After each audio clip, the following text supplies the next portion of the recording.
The Late Night Alternative with Iain Lee on Talk Radio. We have ways of making you talk. That's great, it starts with an earthquake, birds and snakes, an airplane. Lenny Bruce is not afraid. I have a hurricane, listen to yourself, churn, world serves its own needs, dummy serve your own needs, beat it up and knock, speed, grunt, no strength, the ladder starts to clatter with fear, fight down, high wire in a fire, representatives have engaged in the government for hire in a combat site. Left to us are coming in a hurry with the furies breathing down your neck. Team by team reporters babble Trump, Kevin Crop, look at that, low plane, fine, then, overflow, population common food, what it'll do, save yourself, serve yourself, world serves its own needs, listen to your heartbeat, dummy, move the rancher and the reverend and the right, patriotic, slam, fight, bright, light, feeling, pretty sight. It's the end of the world as we know it. It's the end of the world as we know it. It's the end of the world as we know it. And I feel fine.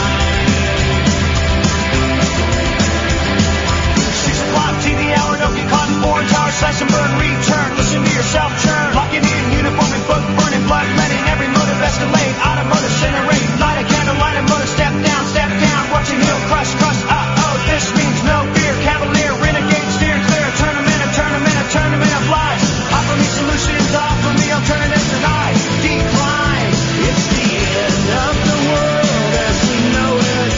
It's the end of the world as we know it. It's the end of the world as we know it. I feel fine.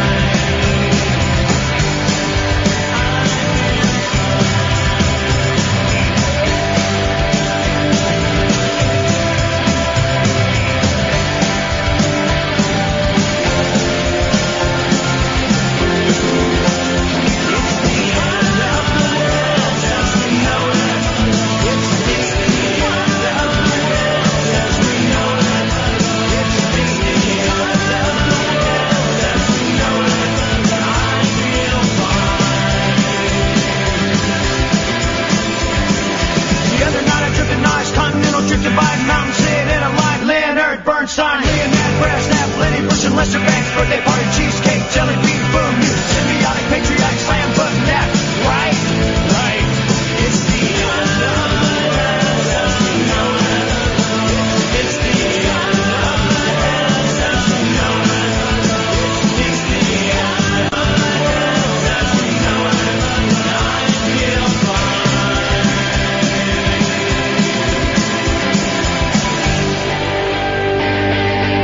Here we go! It's the end of the world as we know it.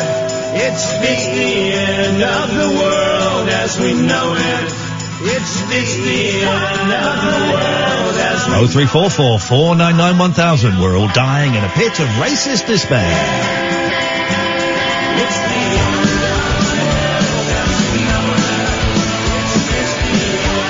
A racist homophobe is your Prime Minister. How you feeling?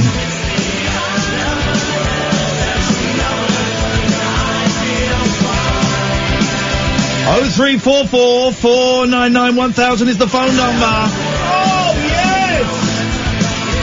What a show it's going to be! We thrive on misery.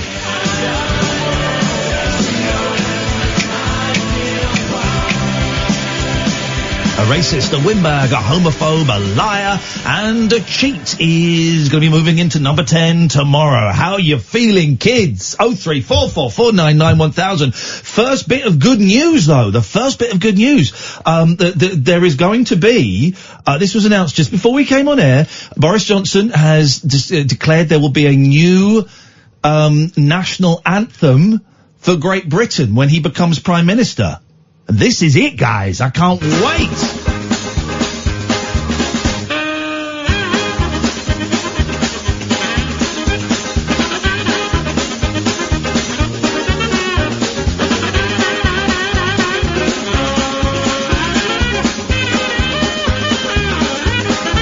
All hail, man, Fuhrer, Boris Johnson!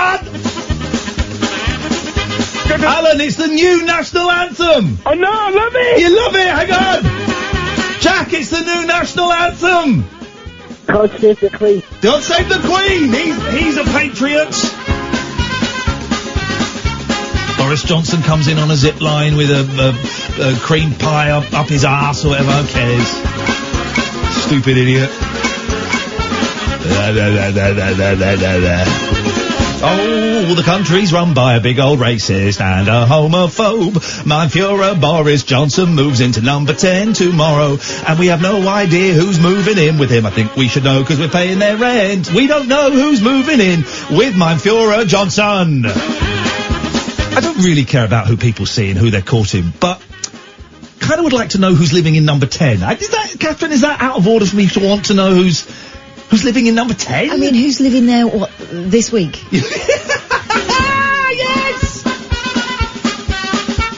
Let's go. 0344 499 1000. I think, but this has to be rock bottom, doesn't it, guys? Liberals and slightly left of centrists. This has to be rock bottom. The good news is, it can't get any worse, can it?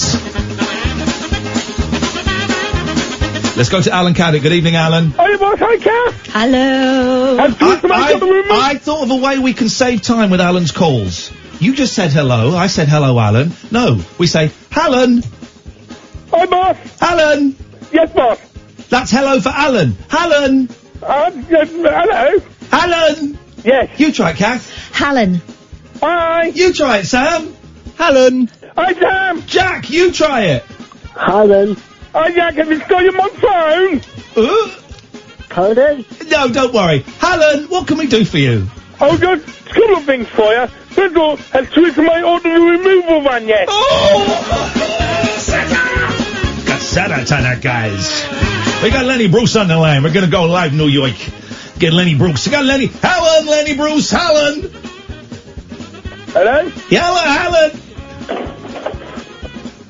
Alan. Alan.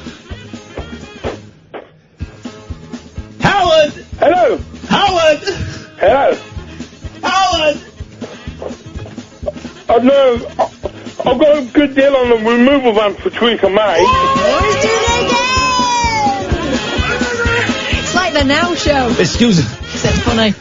Excuse me, guys. We gotta stop the show for a second. We're getting a call from New York City. It's Lenny Brooks. We got Lenny Brooks on the line. Hey, Lenny, what you got for us tonight, Len? What's your take on the big news, Boris Johnson becoming PM? What's your take on that? Halan! Hello! Halan! Halan! Halan? Hello! Halan! Hello! Halan! Oh! Lenny Bruce just got told off by his mom for making too much noise there. Lenny Bruce said Will you keep the noise down there, Lenny Bruce? I'm doing my side-eye, Mom! Did you do the Theresa May? I'm doing the Theresa May. I'm doing the removal joke. I did the first removal van joke. I did the second removal van joke. You stopped me doing the third removal van joke. I think 2 is enough, Alan. I told you the comedy in 3s. The third joke is the killer.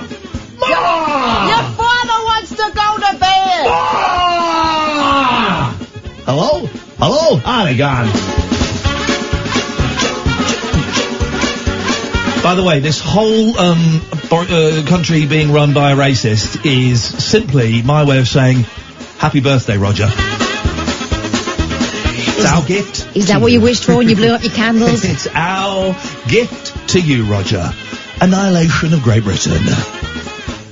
There we go. 0344 499 1000 is the telephone number. It's going to be some show tonight. It's going to be some show tonight. It's going to be a hell of a show. It's going to be a hell of a show. I got to leave 20 minutes early. Why?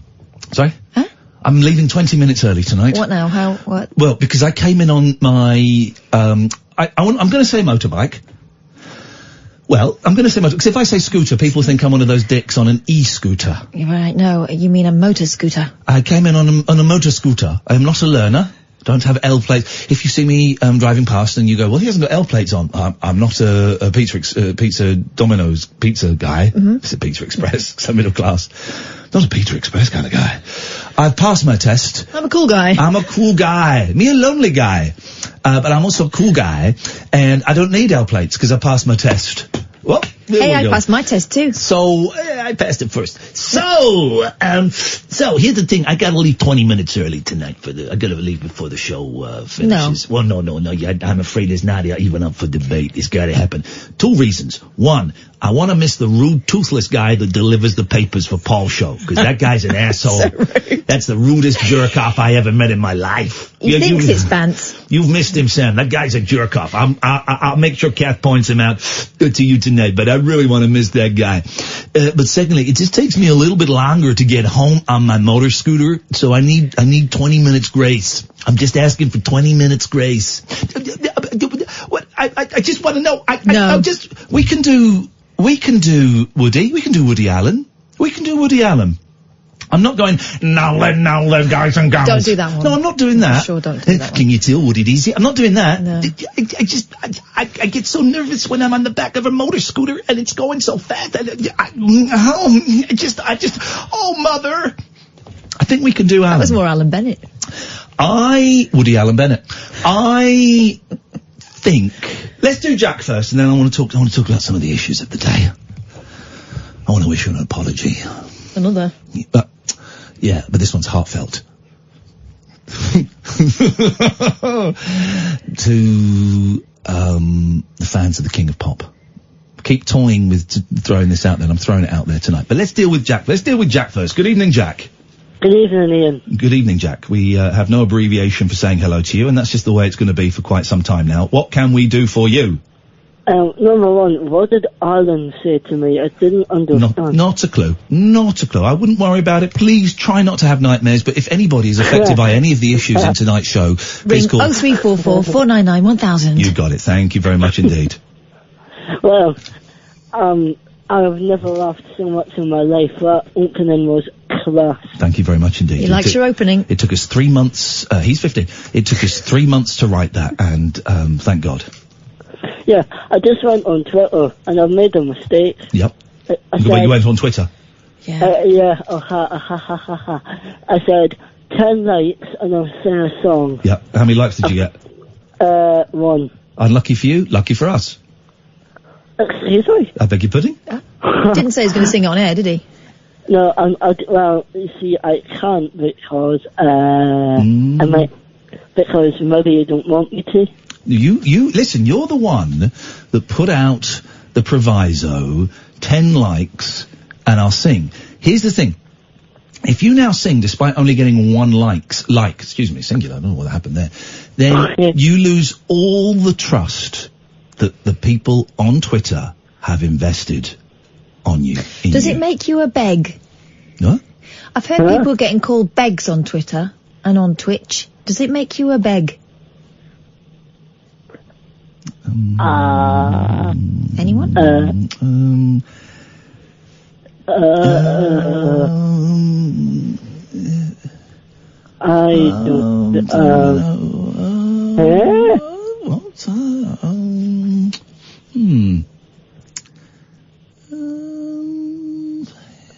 I am confused. I don't know what's going on here either. Catherine. You've just combobulated me. Yeah. Just asking. Okay. So Jack, you need to, you can come on and sing, sure, but only when you set a target that people on Twitter... Oh, wow, Jesus, okay. Well, he's not going to help you, mate. He ain't real. He's a fairy story. Sorry, my iPad went crazy, though. Your iPad went crazy and it was your iPad that said, oh, Jesus. No, it wasn't, young man. It was coming out of your mouth. I'm sorry. I didn't mean that. That's okay. It won't happen again. I'll tell you what, because I'm a nice guy, bless you, Catherine, I'm going to let you sing 10 seconds, even though you didn't get the 10 likes. 10 seconds, that's all you've got. I don't want to do that. 2, I want to talk to you about why 3. I'm on the About what? Well, I'm on the podcast, Ian. Right, okay, well, so am I. Every single day. When it gets downloaded. Thanks a lot, Matt. Yeah, but... What? I think Jack is breaking. I think we've broken Jack. But, is there any way that my name could maybe be changed on the podcast? There's not. Here's the thing. If you phone up the radio station, then it's out there, it's in the public. If you want to phone up and use a different name, that's great. But we can't go back and retroactively change stuff in the podcast, I'm afraid. Okay, I'm sorry about that. That's all right. That's just the way it goes. It's just the way. If the thing is, you've been on a national radio station. We kind of own it, and you know, we wouldn't put stuff out that we thought would intentionally hurt or anything. But we can't go back and start editing stuff. That's crazy. That's fake news. That's how fake news gets made. That's fake news. That's how Boris Johnson got in. Alright. Alright, yeah. But, okay, here's my next question. Oh, yeah. Where's this? The $6 million question show? No, it's... Okay, go on. Last question. Go. What was that tune called that you had when you were being entertaining? Sorry? What was the what? What's the tune called that you were playing, you know, back when you were being entertaining? I'm always entertaining. I'm sorry. Thank you very much indeed. 0344. What is the tune that you played when you were being entertaining? What the hell? I'm always entertaining. 0344 499 1000 is the phone number. This, dear listener, is the Late Night Alternative. It's hosted by Catherine Boyle. And I just happen to be here as well. My name is Iain Lee. We've got Sam answering your phone calls tonight, and you're listening to Talk Radio. Jacked up jive talk for janitors, jazz cats, and gin-soaked boys and girls. Jack Commando. If you're awake, you're welcome. I've got 5 cactus needles stuck in my... The Late Night Alternative with Iain Lee on Talk Radio. 0344 499 1000 is the telephone number. If you want to give us a call, I'll be bunking off 20 minutes early tonight. Kath will be here holding the fort. I won't. Well, you will. No. Well, you will. I need to produce you. If you're not here, I'm not producing anything. Got the Talk Radio handbook here. Excellent. A producer... Yep. ...will be in studio or adjoining studio... Yep. I'll be adjoining. I'll be next door watching First Dates. ...until... What? ...the allotted time of the aforementioned programme, bracket C paragraph B, from the earlier section, has ended. Right. So this programme doesn't end until 1 o'clock. Yep. So you will be here... till 1 o'clock. Yeah, you'll be here till 1 o'clock. You will be here. No. I have to leave. I've explained this. I have to leave 20 minutes early because it takes me longer to get home on the bike. Yeah, but you'd have to be home at a certain time. You knew when you came on that it was going to take you longer. It's not safe. Well, we both know it's not safe. Still fun though, isn't it? I'll be leaving 20 minutes. You won't. I'll be leaving. You won't. I'll tell the boss. I will be leaving 20 minutes late. Early. Got me confused now. I'll be leaving 20 minutes early. Has anyone ever won an argument, right? You say, yes, you will, and I say, no, you won't, right? And has anyone ever won an argument like this? Pay attention. Go. Yes, you will. No, I won't. Yes, you will. No, I won't. Yes, you will. Yes, I will.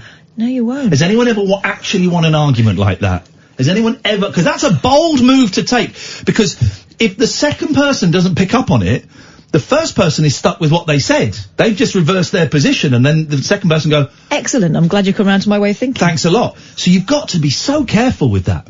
But I will be leaving 20 minutes early. Sorry? You're not. No. Is that... I will be leaving 20 minutes early. No. Say that again? No. Say it again? Say that word, that 2 little letters. N-O. What does N-O spell? Not going to jinx you. I promise I'm not going to jinx you. You know very well what it spells. No.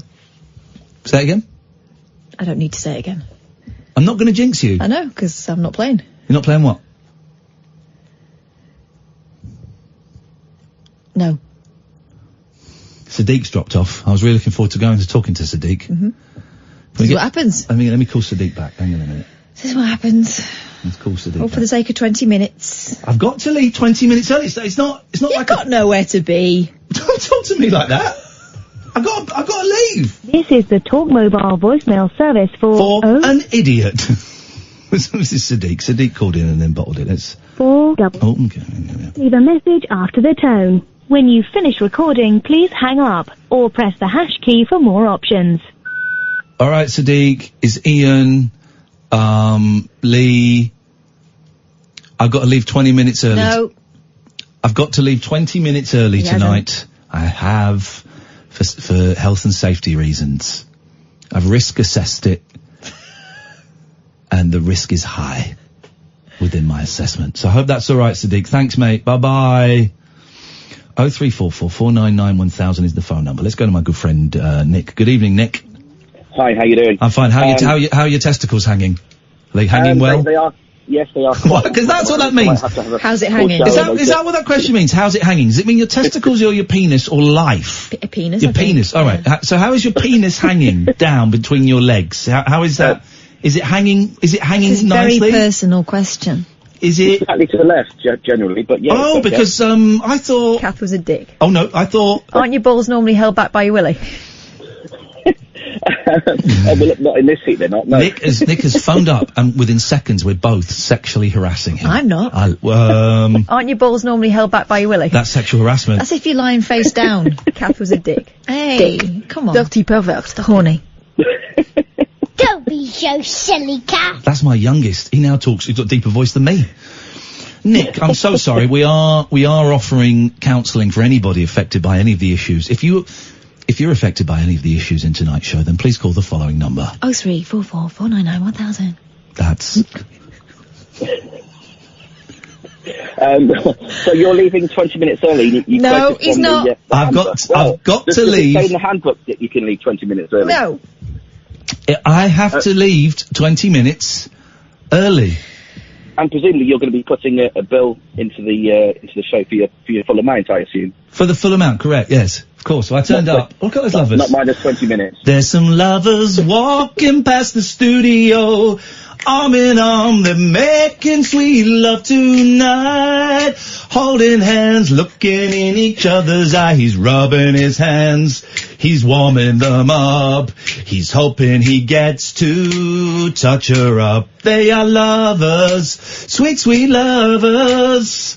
He's looking in her eye, he's feeling so fine. She wants to know if he will always be mine. When I say mine, I mean hers, 'cause they are lovers, sweet lovers, making sweet, sweet love. It's just two people having a conversation. They were walking up, they had their arms around each other, actually. They actually had their arms around each other. And, I'm sorry, Nick, I don't know about you, but when I see young people, young, beautiful people in love, it fills me with love. I know I'm a miserable old goat, but it fills me with love and joy. And on a hot day like this, imagine their naked bodies. Oh, stop sweaty, just going at it. They so much energy, these young people. They're legal. So much energy. So much, hours and hours. Then when it's finished once, they go back again. Beautiful, beautiful. Oh, by the way, that sex therapist who sits in the room, while you're having it off. She's up for it, and I don't just mean that. I mean, she's up for coming on the show. She's coming on the show. And we've got some good news. Shall we tell him now? Sam, she's offered to sit in on you and your girlfriend making love and take notes. It won't be recorded. It won't be any video. There'll be no audio. She's going to take notes and come in and discuss it. Am I paying for this, or is this a No, free session? free. Normally 200 quid. So we're Fine. basically, we're giving you £200. I mean, you'll have to supply the clipboard. The what board? Clipboard. Clip. So sorry. Paper and pen. Yeah, we go. Could be fun. Nick! Nick's here. I forgot all about Nick. Hello, Nick. Hello, Nick. Hello. Oh, hang on. Young lovers having an argument, body language changing. He's folded his arms, she's taken a step back, but not because he's threatening. They're just having an argument, the sex is off. Nick, actually happening outside this studio tonight. Actually happening where I can see it. Right where I can see it! Thank goodness, in the corridor, all they can hear is Virgin Radio. It's right in my eye line. It's outrageous behaviour, but so beautiful. Nick, what do you want, man? For God's sakes! Stop beating around the bush. See, I feel really bad now. We spoke last year about my neighbour, and he was suffering from mental problems, and he said that he wanted to kill me. I don't know whether you remember that. I remember that, yes. Yeah. Anyway, yes, I do remember that. Last weekend he was arrested, unfortunately, because he kind of kicked off in the street. I wasn't there, and the police he's been sectioned, and I came back from work fairly late, and the police were just leaving, and they said, oh, by the way, he's been sectioned because he's been kicking off. And we found a list of people that he wanted to kill that he'd written in his bedroom. And guess who was number one? Donald Trump. No. So it was Boris Johnson. No. It wasn't you, was it? No. Mate. And I'd only taken him, because I fly as well. I took him at flying the week before. We'd been to Blackpool a couple of weeks beforehand for the day to see the circus and stuff. Yeah. And I'd taken him to the railway to, try and get his mind off it. But it's bizarre because he's never come across as being violent. And a couple of days ago, I phoned the hospital where he was at to see if he was okay and see if it would be alright to just go and see him, just to have a chat with him. Yeah. So I went in to see him, and it was like that. It was like that scene in the Pink Panther where Clouseau goes to meet Herbert Lom in the Clouseau. Is it like that? Clouseau. Not quite. Okay, good. Not quite. Good. So I went to see him, and I asked him. I said, "Do you know what day it is?" And he said, "Yeah, it was July the whatever it was," and that was fine because a week or two before, I said to him, "Oh, do you know what day it is?" Because we were talking every couple of days, and he thought it was 2015. But he knew what day it was, but he said he didn't know why he was here. And I said, "Do you remember kicking off back where you lived?" And he said he had absolutely no idea. Yeah. And I said, "Do you remember preparing a list?" And he said, "No." And I said, "Yeah, you prepared this list," and I was at the top of it. And he seemed to get quite agitated about that because he just had absolutely no memory. And I think deep down he's a good bloke. Hang on a minute. I'm really sorry. I'm really sorry to interrupt. Really sorry, Nick. I'm really sorry. Sam, can you close that blind, please? 'Cause I don't know if you remember my hit single, Young Lovers. Let's just look at them as it closes. They're having a massive argument out there. And I could read lips, so it's very distracting. Oh dear. Okay, so sorry. Just keep it closed for a little bit, because that was quite distracting. I'm really sorry, Nick. They were having a massive argument out there. They can probably hear us now. You're listening to Virgin Radio. Ixnay on the Othersley. Ixnay on the Othersley. Go on, sorry, this is a really serious story. So he doesn't remember the list? Okay. No, he doesn't remember the list. And I said he's never come across as being aggressive or coming across with those tendencies. The problem is, he was on heroin for a long time, and then he was on methadone. He just came off it altogether. And I think what he's having is effectively drug psychosis. So he's having a psychotic episode as a result of just coming off. And he's inside, obviously now, for his own protection and maybe the protection of others. And I suppose the question is, my parents think that I shouldn't have anything to do with him, but I just feel as if that's just kind of abandoning him, really. Because as I said, I think deep down he's an alright sort of guy, but I'm not entirely sure the best way to approach it for his own benefit.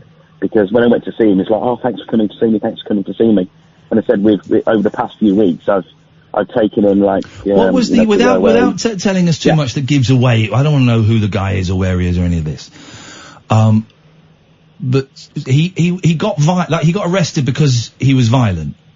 No, he was kind of kicking off in the street. What does kicking off mean? Just shouting I wasn't there at the time. The reason I'm asking is because, yes, sure, when he's straight and he's clean and he's on whatever drugs they may or may not be giving him, I'm sure he's a really decent bloke. But you have to put your safety first, and who knows how serious this list is. Probably not serious at all.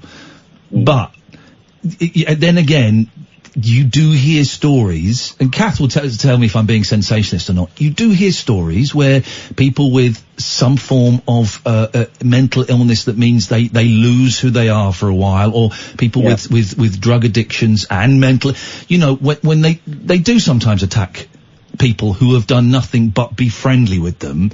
And my concern, Nick, is for your safety. Yeah.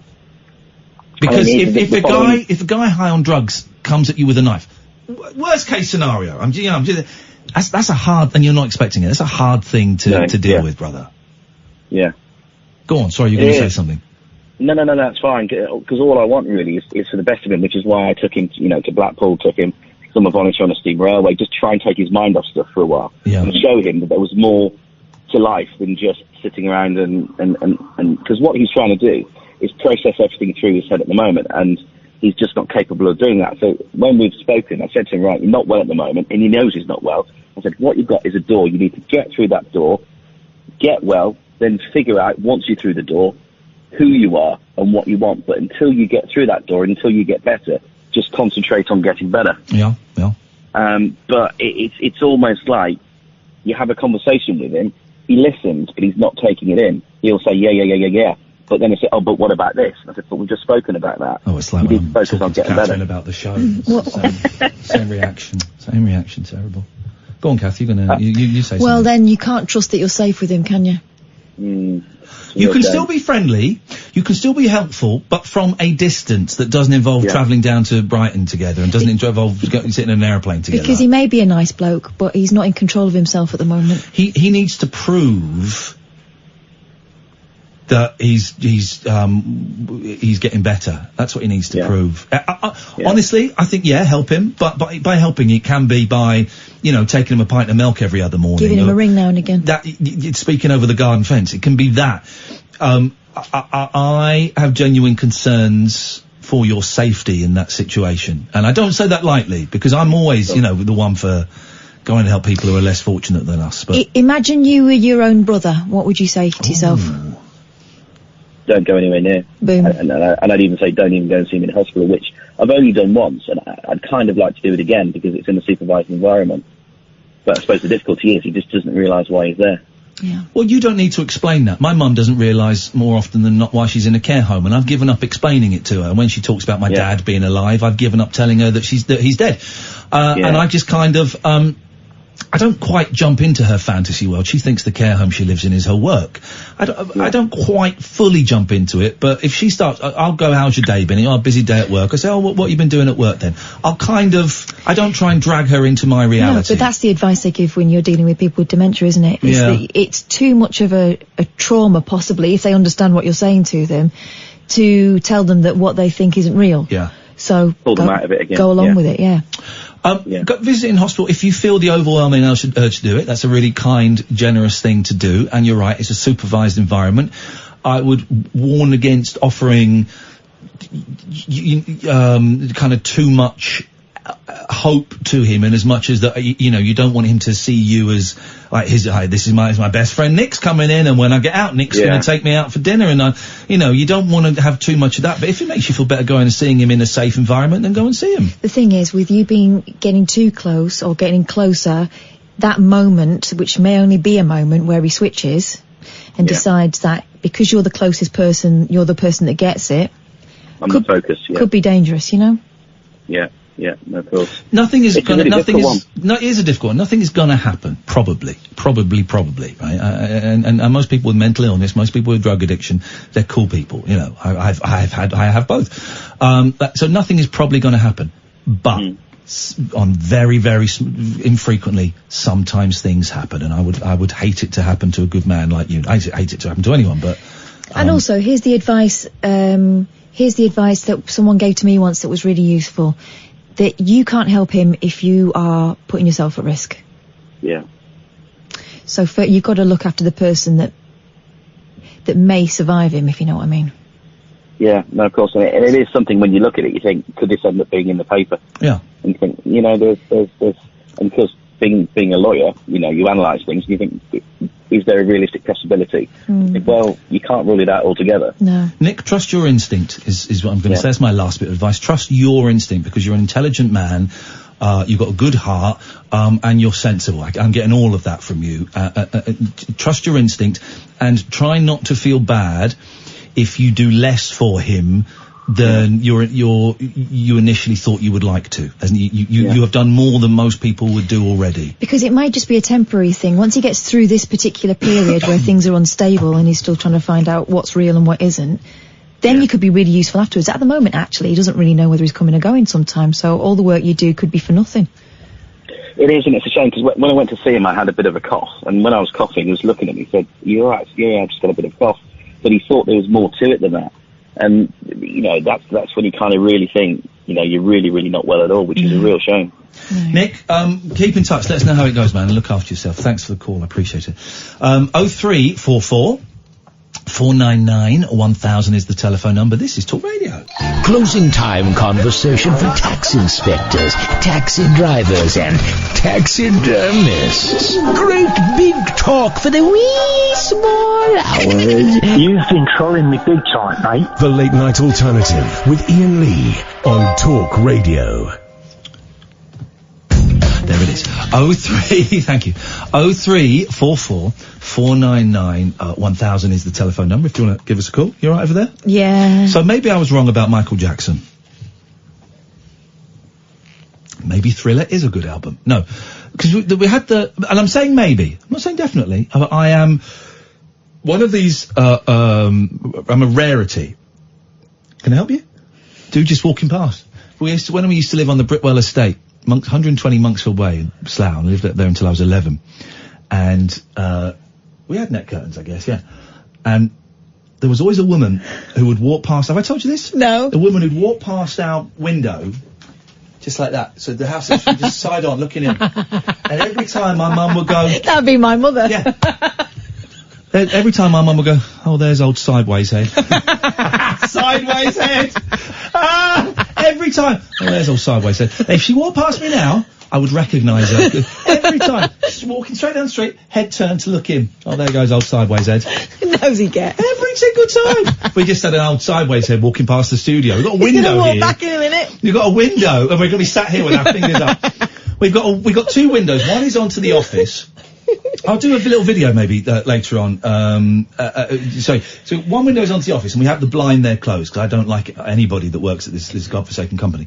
And we have another window that kind of looks out into the hallway and the lifts. That's where I saw Young Lovers. Who I think maybe no more. Don't mean they're dead. I just think that, anyway, let's move on from that because they can hear us now. But also just random people walk past. I guess, as you say, Catherine, they really want to listen to Virgin. And we just had a guy just walk past looking, just old Sideways Head. He did the exact same past my window as well. So of course. Was he looking? You get it 5 seconds later. I'm just wondering if he was looking right the entire time. If he sort of turned back and... Maybe he's just made that way. Maybe. Sam, we are talking about what we're going to do when I leave 20 minutes early. He's not leaving 20 minutes early. Yes, Tell him he's not allowed to. If you're going early, I'm going early. Well, no. Because we're thinking, because Catherine will stay here, she has to, but she's refusing to, she's doing a work to rule thing. I used to think work to rule meant you would work to try and take over and rule the company. Oh, is that not what it means? Because that's what I've been aiming for this whole time. Are you joking? I'm joking. All right. Well, I only found out about 5 years ago that work to rule means you just work to the rules. Yeah. So you have your tea break and your lunch break and you stop dead on 5 o'clock. Yeah. I didn't know that. Okay. Until I was 41. Sam's only just found out. But so what we're thinking, Sam, is, well, what I'm thinking and what I'm suggesting now out loud for the first time is that you do the last 20 minutes. Sure. Perfect. Everyone's happy. I'm not happy. Well, it doesn't matter. 2/3 of the conglomerate are happy. We just had an AGM, an anal general meeting, and you lost. All right. Well, no, I mean the listener loses. Well, whoa! Please don't be rude about young talent. I'm saying about. I'm a good man for two reasons. One, I'm leaving 20 minutes early. Two, I'm giving young talent a break. Why are you doing talent with quote marks? Because I don't think he's got any. You know, he can hear. Huh? Sam? Can you hear? Yeah, I've changed my mind now, so I think I'm alright. Okay, Sam's doing it. Sam's doing the show from... I've got to leave early. You don't have to do it, Sam. He does, actually. I bought you £15 worth of biscuits the other week, and I'll be honest... Because you've eaten about £25 worth. I've only had 3. There is biscuits. Which I bought for him. Yeah, because to replace the ones that you snaffled. No, I bought him literally £15 worth of biscuits. I've had 3 of them. I bought them. I should be getting about 1/3 of those biscuits. Why did you buy them? So he give me biscuits. No, because you'd taken his biscuits over years. So, Michael Jackson, the documentary, 0344 499 1000. That's it. I'm one of those rare broadcasters that constantly reevaluates my thoughts, my ideas, and I'm not like, I'm not one of those that picks a position. Are you yawning? Yeah. Why? Tired. After 12 until I'm gonna have to leave 20 minutes early. After 11. I'm not one of those that picks... Actually, no, we'll get... It's my word for you. I dumped that, guys, but I just... I'm clipping that for the tribunal. Okay. Which is going to be very lengthy. I think you'll find it's tribunal. I'm Don't question my pronunciation. I am not one of those presenters that picks a position and then sticks with it. And attacks come from the right and I bat them off, and attacks come from the left and I bat them on. I say, I look at the evidence. I'm evolving. Please stop yawning. This is important. This is important to me and to millions of people out there listening. There aren't millions. There are millions of people out there. Yes. I put a full stop after millions of people out there. Full stop. Listening. New sentence. Go on, make your point. Right, well, it's quite an important point, Make today's point. It's quite an important point. Make today's important point. About child sexual abuse. Okay. Oh, you're not going to say, make today's point about child sexual abuse? Well, you've changed your mind about something. Let's hear it. Well, I need to do the build-up first. Oh. This isn't the build-up? This is the, Feels like a build-up. Pre-build-up. God. I am not one of those presenters. I'm not your Mike Grahams. I'm not your, radio presenters, I mean. I'm not your, can't think of anyone else who works here. I'm not one of those presenters that picks an argument. Sorry, I was waiting for the yawn. And sticks to it. I'm elastic. I'm silly-putty. I'm fertile. What? I'm fertile. It means that I'm not fertile, malleable. Pliable. Momentous. I look at the evidence as it comes to me, and I'm not afraid to change my mind, unlike most people on Twitter and most people who broadcast. A few months ago, there was a documentary about Michael Jackson, the King of Pop, that claimed he had sexually molested 2 young boys. Okay? I doubled down on it. And by that I mean, just to clarify, I totally was on their side. This is a serious point. I'm making a serious point now. We've had some fun. We've had the fun build-up, but we're doing a serious point now. I totally went on the side of the 2 young men. Mm-hmm. Totally went on the side of the 2 young men. That's the humanitarian thing to do. Yeah. Loads of people attacked me for it. Said, well, Michael Jackson is this and that, and they gave me all their bullshit, counter arguments and all that. Quite nasty, some of them. Some of them got very nasty. But then some of the people who said that he was a paedophile also got nasty. Right, got nasty. And I thought, it would keep popping up in my mind from time to time, and then a few weeks ago I thought, the thing I expected to happen that would back up the 2 young men in the documentary and would therefore back up my argument didn't happen. I expected that at least a handful in number, possibly dozens, maybe even hundreds of men now in their 30s and 40s would come forward and say, wow, yeah, that film is, I was sexually molested, raped by Michael Jackson, and seeing that film has given me the courage to come forward. Now, as far as I'm aware, this doesn't prove anything. So I'm not in any way saying, I'm now kind of sitting a little bit more on the fence, okay? What I'm about to say doesn't prove anything. But as far as I'm aware, Cass now Googling, thank you. No, it's not, well, it's not that. I don't think many, if any, have come forward and said that as a result of that film. No. Go on. But the people involved in that film got death threats. Right. You think you got trouble on Twitter. You can only imagine what happened to those guys. Yeah.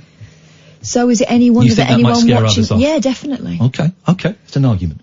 I think that's definitely could definitely be a factor. It's an argument. Okay. So there was that. So, and I've been toying for the last few weeks as saying, I think maybe I got the Jackson thing wrong. But then I thought, actually, that's a big old thing to come on the air, because we really doubled down on it as a show. And this is just me speaking. I've got no idea what Kath's thoughts are. And we'll talk about it possibly after 11. We'll see how this goes. Maybe before. And I thought it's a tough thing to come on and actually say, well, maybe I've got a big question mark over it. So I kept thinking I was going to talk about it. And then, people would say, well, the argument was always, well, why would anyone lie? And as someone who's been a victim of child sexual abuse, my argument was I will always believe the person that tells me they've been abused. Why would anyone lie? For money? You think you're going to go through that for money? Why would anyone lie? Of course, in the last couple of days, we've had Nick, as he was called, Carl Beach, has been found guilty of lying for years and years about being raped and molested and passed around and rented out and all kinds of horrible things as a young boy by all kinds of famous people, generally politicians and people in authority, people that were named, and Leon Britton was named, found to be completely innocent. Harvey Proctor was supposedly had killed a child, or was present while a child was murdered, found to be completely untrue. And I kind of bought into what this Nick, as we now know Carl Beach, was kind of saying. I believed it was James O'Brien would talk to Exaro News quite a lot on his show, and I trust James. It was in the papers a lot. And I bought into that. Again, why would anyone lie about that? Why would anyone make that up? I tend to believe people when they say that they have been victims of sexual abuse, particularly as a child. And then it turned out he was lying. That he's been found in a court of law, and I don't think anybody is disputing this now, that he was, put it politely, a fantasist. At worst, he was a malicious... I've not quite read the details, but, at the best he was a fantasist who believed all of this stuff he was saying. At worst, it was malicious attempt to smear the names and ruin the lives of several prominent people, some of whom are now dead, and who died with that cloud hanging over them. And it's really made me think, okay, right, wow. And this might sound really naive, but some people do lie about it. Some people do lie about it. And they can lie about it in a spectacular, huge fashion. This isn't, I don't mean this to sound crass, it's not someone making up, teacher touched me because they want to get him in trouble, okay, which is bad. This is really well detailed, intricate lies that went into graphic description of rape and of murder and of all kinds of things with names attached to them, all of this stuff. This was really intricate, planned out.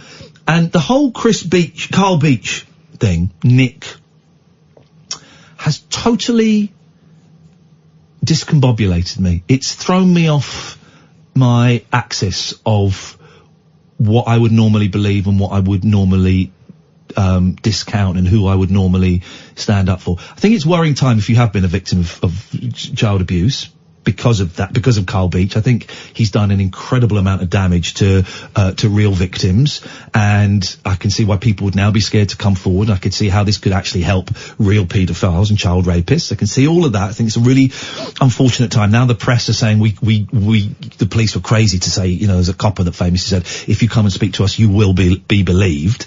Now everyone's kind of attacking that. But it has knocked me off my axis ever so slightly.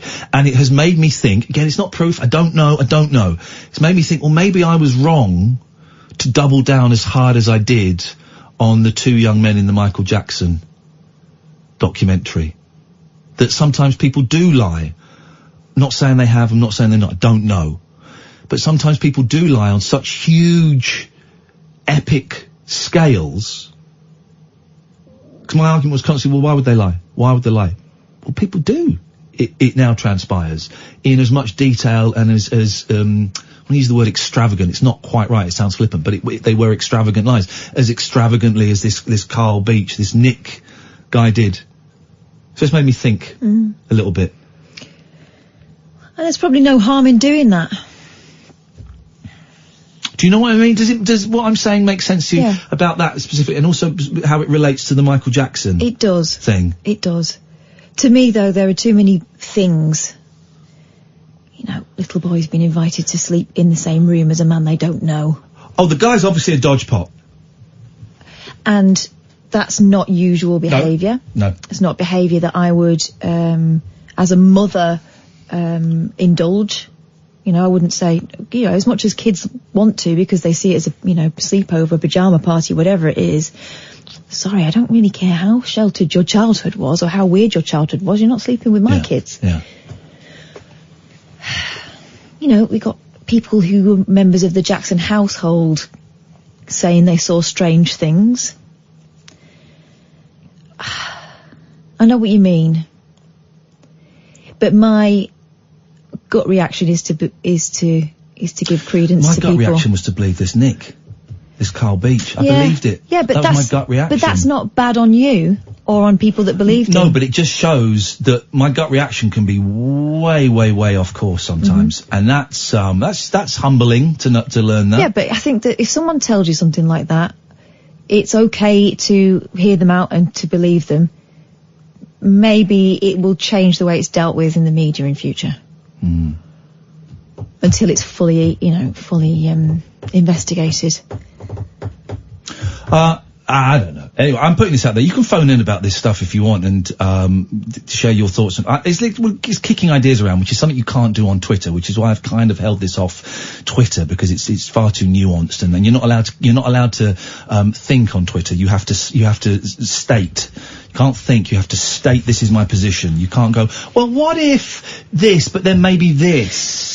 We kind of had it a little bit with Me Too, right? In that at first, people were coming forward with their stories and they were not questioned, and then there was a backlash against it because some people, you know, were found to have not told the truth or not to have seen it the same way as the other party had seen it, and that doesn't mean I don't believe women now when they come forward and say something's happened. 0344 499 1000 is the phone number. Got a little bit heavy there for a bit. We do from time to time. We also have clunky gear changes. So if you want to call in with something frivolous, frothy and silly, you'd be very, very welcome. Got loads to talk about. Bird eggs bird eggs talk to each other. Did you know this? What? Oh, yes. Canned laughter, free stuff, the orgasm lady, and why some extreme Muslims want to execute magicians. 0344 499 1000. This is Talk Radio. Talk the late night alternative with Iain Lee on Talk Radio.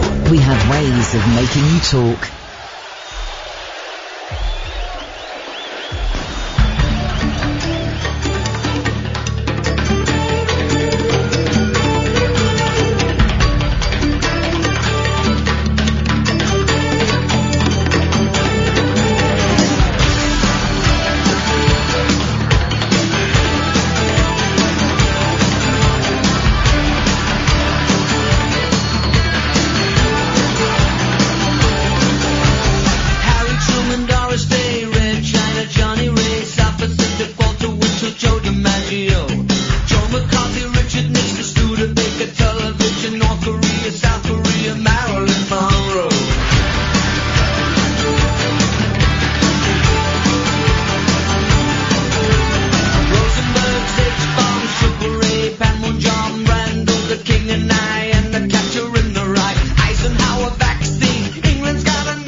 the strange land, Dylan, Berlin, Bay of Pigs invasion, Lawrence of Arabia, British Beatlemania, Old Miss, John Glenn, Liston Beach, Patterson, Hope Hall, Malcolm X, British politicians, sex, JFK, blown away. What else do I have to say? We didn't start the fire. It was always burning since the world was turning. We didn't start the fire. No, we didn't light it, but we tried to fight it. But control Ho Chi Minh, Richard Nixon, back again, moonshot, Woodstock, Watergate, punk rock, Bacon, Reagan, Palestine, terror on the airline, Ayatollahs in Iran, Russians in Afghanistan, Wheel of Fortune, Sally Ride, heavy metal, suicide, foreign debt, homeless vets, AIDS, crack, Bernie gets, hypodermics on the shore, China's under martial law, rock and roll, cola wars, I can't take it anymore. We didn't start the fire. It was always burning since the world was turning. We didn't start the fire, but when we were gone, it still went on and on and on and on and on and on and on. It wasn't even good enough for this shit. You're a pervert. Shag a phone. What do you hate me?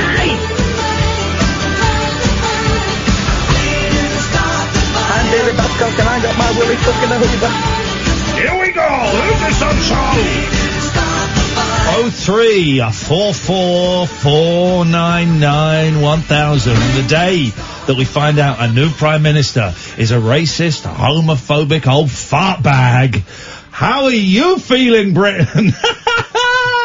03444991000 is the telephone number. We've talked about Michael Jackson. We've talked that other stuff. I don't remember. You can call in about anything. If you're waiting for the question, if you're waiting for the tag, if you're waiting for the thing on which you can put hang your coat. There's no hook there, dear listener. You can call in about anything you want. What else did we talk about in the last hour, Catherine? I don't remember. You're the brains of this organisation. We talked about Halan. Who? Halan. Oh, Halan, yes. Halan. And Halan we talked about young love and how easily broken it is. Within seconds we saw it end. You can call them about anything. I'm happy as well. We did yesterday the most popular names in rock and pop. And I'm happy to start with new names as well. I think Johnny is so far out in the lead. And Mary. Mary, well, no. Mary was quite prolific. Johnny was out in the lead? No. Well, no, it was. I just think you haven't found all the Marys. No, Johnny was out in the lead. Right, so you can't say, and Mary. Well, no. Johnny and Mary, two popular names. Yeah, but Johnny was out in the lead. You can't then go, and Mary. Well, no, there weren't two names out in the lead. They were, actually. They what? They were, actually. Actually, Jinx. You said it after me. Wasn't at the same time, that doesn't count. What doesn't count? Sir? Your Jinx. I'm so angry. I will be leaving 20 minutes early tonight, dear listener. We're not. I know we're not. I am. You're not. I am. No, I'm putting my foot down. You've had enough of that sloping off early stuff. When have I ever sloped off early from this gig? Oh, when? Ow. When? Ow. Don't do your Susan voice, for the love of God. That really is, When did I, well, tell me, give me one to Oliver, I'll come to you in a minute, I just need to sort her out. Well, you know, sometimes when we've got an extra special guest, pre-record, we might... You do, I stick around until the end to make sure that it goes out safely. Oh, you lying. Please don't libel me on air. I don't slope off early, guys. I'm here every winter, spring, summer, or fall, yes. Oh, you got to, come to you in a minute, Oliver. All is cold, and I need you, yes I do. Here we go, let's tell you what, let's do it in style. I want a little message I want to pass on. But I hate this guy and this advert. A little message I want to pass on to all of my listeners, including you, Oliver. This is for you, Oliver, okay? Okay. Thank you, Sophia. Oliver, sing this to you. Yeah. Take it down one time. When you're down and troubled and you need a helping hand, Oliver. And nothing, whoa, nothing is going right, Ooh, what are you Oliver. doing that voice for? I'm doing my James Taylor impression. Very. Close your eyes and think of me, and soon I will be there to brighten up even your darkest nights. Oliver and Catherine and Sam, you just call out my name, and you know... Hang on, pausing for a second. Oh God, really? Otherwise I was going to swallow it. Wherever I am, I'll come running. Oh yeah, Oliver, to see you again. Whoa, yeah. Don't you know that winter, spring, summer or fall, it's American for autumn. All you got to do is call me, and I'll be there. Yes, I will. Shit, you got a friend. Yeah. Oliver, do you want verse 2? Go on then. Thank you. If the sky above you should turn dark and full of clouds, and that old north wind should begin to blow you so hard, keep your head together and call my name out loud now. And soon I'll be knocking up your back door, Oliver. You just call out my name.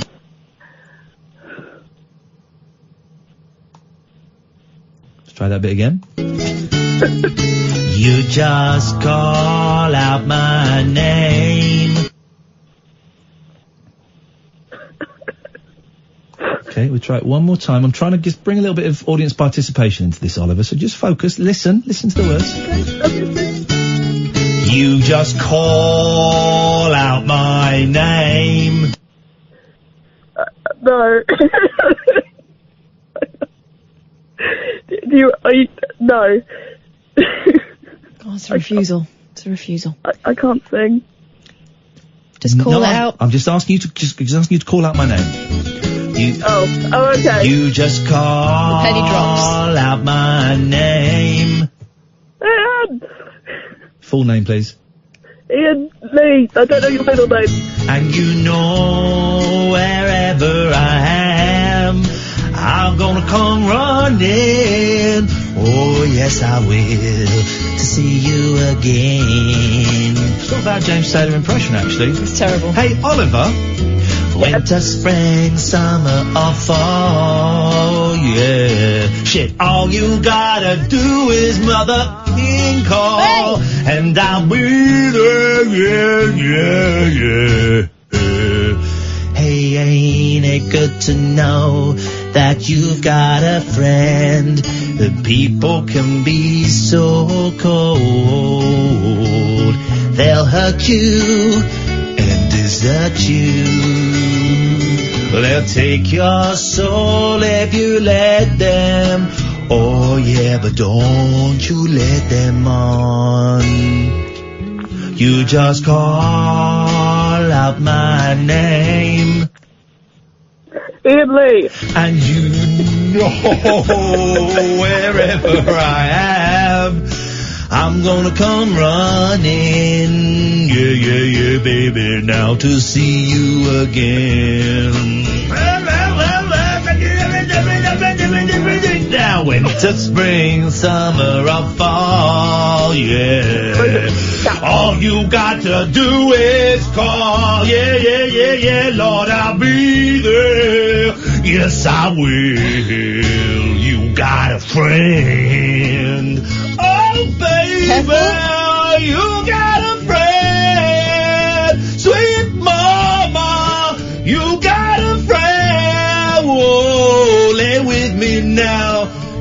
got a friend. Oh, baby, you got a friend.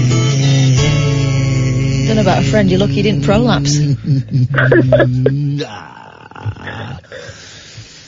Most audiences normally applaud an excellent performance, but this audience... Thank you, that's Oliver. Catherine? Let's not. Sam? Woo! There we go, thank you. As Meatloaf once said, 2 out of 3 ain't bad. Do you know that song, Oliver? I don't. Do you not know that one? Oh, God, please. No, please don't. Goes a little bit like this. Stop. I'm afraid you asked for this, Oliver. He literally did. Baby, we can talk all night, but that ain't getting us nowhere. I told you everything I possibly can. There's nothing left inside of here. Winter, spring, summer, or fall. All you got to do is go, yeah, and I'll be there. I don't actually know that song very well, so I do know it now. You got off lightly because it's 6 minutes long. Meatloaf love to sing. Oh, you don't half love it. You know, Meatloaf is doing a tour now where he doesn't sing. He tells stories and another man sings the songs for him, because last time he sang a song on stage, he died. He had a heart attack at Glasgow. This is true. I'm not surprised if he sings anything like you. The last time Meatloaf sang on stage, he died. They brought him back to life, so now he tours and he just tells the stories. Can't get the insurance. Can't get the insurance, and another man sings the songs. Wow. When I did Let's Dance for Comic Relief, I did Let's Dance for Comic Relief, Did Oliver. you? Yes, I did. I know you did. Thank you very much. We all know he did. They wouldn't allow me to back up. What they said was, I said, under no circumstance, well, I was dancing, right, in the rehearsal, and it was singing, getting jiggy with it. Na, na, na, na, na, na, na. Still remember the moves. Could still do it if I needed to. And I was singing along to it, and they said, gonna stop you there. You can't sing along to it. I said, you can't. I said, can I mouth the words? I said, no, you can't sing along or mouth the words because we haven't got copyright clearance on you doing that. We've got clearance for you to dance to it, but we can't in any way pretend that you're performing the song. That's the BBC. That's Richard Curtis. Richard Curtis came in. So in the dressing room before it, right? There's me. There's Rick Mail and Ade Edmondson. Yes, it's true. Oh, now we're going to get some showbiz names, right? Get this. Noel Fielding was on that year as well, wasn't he? Wasn't on my episode, so he's irrelevant. He's dead to me. But come closer, guys. I'm about to drop some huge names. I was in the green room. There was me. There was Rick Mail and Adrian Edmondson. There was Richard Curtis. There was Chesney Hawkes. What? There was Claire Grogan. There was Toya Wilcox. And Richard Curtis came in and gave us a really boring talk about Africa and famine and stuff like that. So literally seconds before we went out to dance. Oliver, we'll have to come to you after this. You've kept us talking way too long, Oliver, so if you can make your point quick when we get back to you. This is Talk Radio. The Late Night Alternative with that man, Iain Lee. There's no strangers here, just friends you haven't stalked on Facebook yet. Have never sent my picture to anyone who didn't request it. The Late Night Alternative with Iain Lee on Talk Radio. Yes. 03444. Sam, do you want to practice giving the number out for the boys and girls ladles and jelly spoons? Hey everyone, it's 0344 499 1000. Yeah, and if you call in if you've ever done graffiti today. What? Call in on your skateboards. Just make it sound like flipping Saturday morning wickety wash. Wickety wah. Wickety what? Do it again. 0344 499 1000. And then call us if you've ever tagged someone on your skateboards. And then call us if you ever tagged someone on your skateboard. Yeah, so he's doing wickety wah. Some sweet air and some gnarly moves. It's Grandma Gherkin. Do that Ollie, yo. Oh, Ollie. Oh, forgot all about Ollie. Thank you, Sam. Yes. Oliver. Hello. Now, I've been reminded that there are two words, and I've not brought the bell with me because it was too big to carry on my bike. I had to, when I came on the motorbike, and I had to take a lot of stuff out of my bag. The bell too big. The bell too big. But I've been reminded that there are two words you're not allowed to say. Now, what are those words, Oliver? I can't tell you. Do you remember this? Yes. That's one of them. And? No. So just be on your best behaviour, please. Oliver, what can we do for you? I was going... Yeah? I just realised that sentence ended weirdly. Oliver, what can we do? What can we do? What can we and I do? meant for you. Well, I was going to talk about false accusations, but I feel like I can't after those two beautiful... hang on, let's take a deep breath in and we'll go into it. Of course you can. Clunky gear change. Here we go. And... well, no, before the gear change. Yes. Oh, okay. Well, because you know you're talking about names in rock. Yeah. There can't be any more Olivers because it's such a unique name. Well, we've got Oliver's Army. Now, this is a challenge. All right, we're going to find songs with Olivers in. Oliver, never before as a boy wanted more. There's a whole musical named after Oliver. Exactly. Oliver, of course, thinks Oliver is a unique name, and yet I know about 15 Olivers. What? It's unique to Oliver's. Oliver's Army. Oliver from Oliver. Mm-hmm.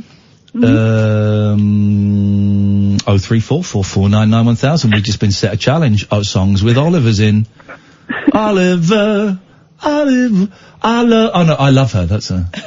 Hello, Oliver. You're just making some up now. Oliver. Oliver. Oi. Sorry. Hey, did you know there's and I know we're going to talk about something serious in a second, so let's get the frothy stuff out of the way. Yeah. There is a sexual kink, I think is the word, called vors. Do you know vors? Do you know about vors, Oliver? I do, yeah. Right, because I only heard this term the other night on another radio station, I think, and I'm not totally sure. Is it? Now, so vor is short for carnivore, is that right? Mm. And does it mean do they get off eating meat, or do they eat humans? Well, it's all about swallowing whole, I think. So, like, being alive in someone's stomach. Whoa. Hang on, whoa. Who's alive in the stomach? Not another human being. An animal. No, it's another human. Flipping it. So how do you swallow a human? Or are they? I'm assuming they're going in orally. Yeah. Well, there's different options. Yeah. You can't swallow a live human. I know, but it's anyway. Okay. I don't want to dig myself any deeper. No, we're not honest. I just heard it on I don't know what I heard it on. It was over the weekend at some point. I heard it. Vors. Maybe, Catherine, maybe you could do a little bit of research on your computer, not mine, and we'll get an update. Make sure you do it incognito. Incognito. And we'll find out. Found anything yet? Well, there's a picture of Velma's legs being eaten by Daphne. Let's have a look for research. Surprise me. Okay, right, we'll get to that in a minute. Go on, Oliver, what did you call in about? Well, false accusations, so clunky gear change again. Yeah, that's alright, that's what life's all about, it's full of them, don't worry about that. Well, because you were talking about, like, the whole Michael Jackson thing and, like... Hello? You're joking. You are joking. After all that. Oliver, have you muted us? Hello? I lent on mute. It's big. I thought no. Don't say that. You say it's Big Pharma doesn't want us to have this conversation.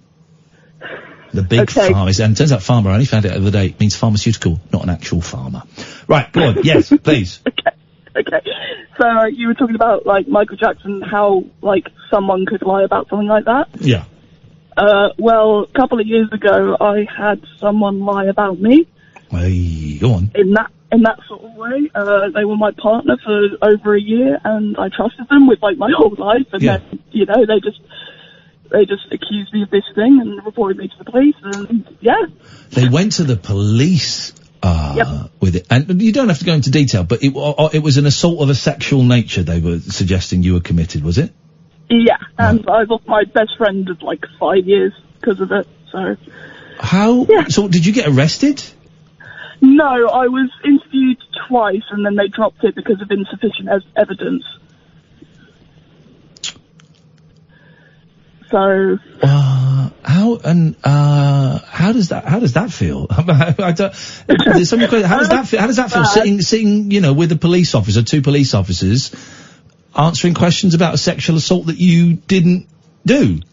Well, to be honest, at that point I had like a guilt complex. I was like, oh, I must have done it, otherwise he wouldn't have said anything. So like, I was like, well, of course I did it. It's just, I just don't remember it because I was like dissociating or something. Now, some people will think that sounds nuts, but I get that. I get that kind of low. I'm imagining a low self-esteem kind of. Well, it's so ridiculous, and it's someone that I'm in love with. That I must have done it then. If they're saying I did it. Yeah, exactly. And like, I've only just got to the point where I don't believe him anymore. Right. So. Oh man, that's lousy. And we know, I mean, logically and realistically, right? I know that people do make up, instances. I wonder if what's different about this situation with this Carl Beach, Oliver, and Michael Jackson, compared to your situation, because what you said actually doesn't surprise me, and I've heard stories like that. I wonder if it's because they are talking specifically about being abused as a child that is the thing that makes me surprised. Carl Beach specifically, let's say, because we don't know about the other gentleman, that he said all this stuff happened to him as a child, that maybe that's what makes me so shocked by, because sadly, you know, women saying they've been assaulted and men saying they have been assaulted, when sometimes, unfortunately and horrifically, it comes out that the person was lying. Doesn't happen very often. I'm now kind of at the stage where I'm trying to choose my words really carefully, and I'm failing miserably, and I'm stomping through this with my size 10 Dr. Martens on. Sometimes when stories come out that someone has made up an account of being sexually attacked, I'm not as shocked as I would have been 5 years ago. I think I still tend to want to believe the accuser. But there have been so many stories in the last 3 or 4 years where a case has collapsed or someone has been found not guilty and it has been proven that the person accusing has lied. Say so many. There have been a handful of them, but they make the papers. That I'm at a horrible state where it doesn't surprise me. Does that make sense, Catherine? I'm handling this in a really ham-fisted, not particularly sensitive way, and so I'm probably going to shut up. I think when it's children, it is that kind of extra amount of.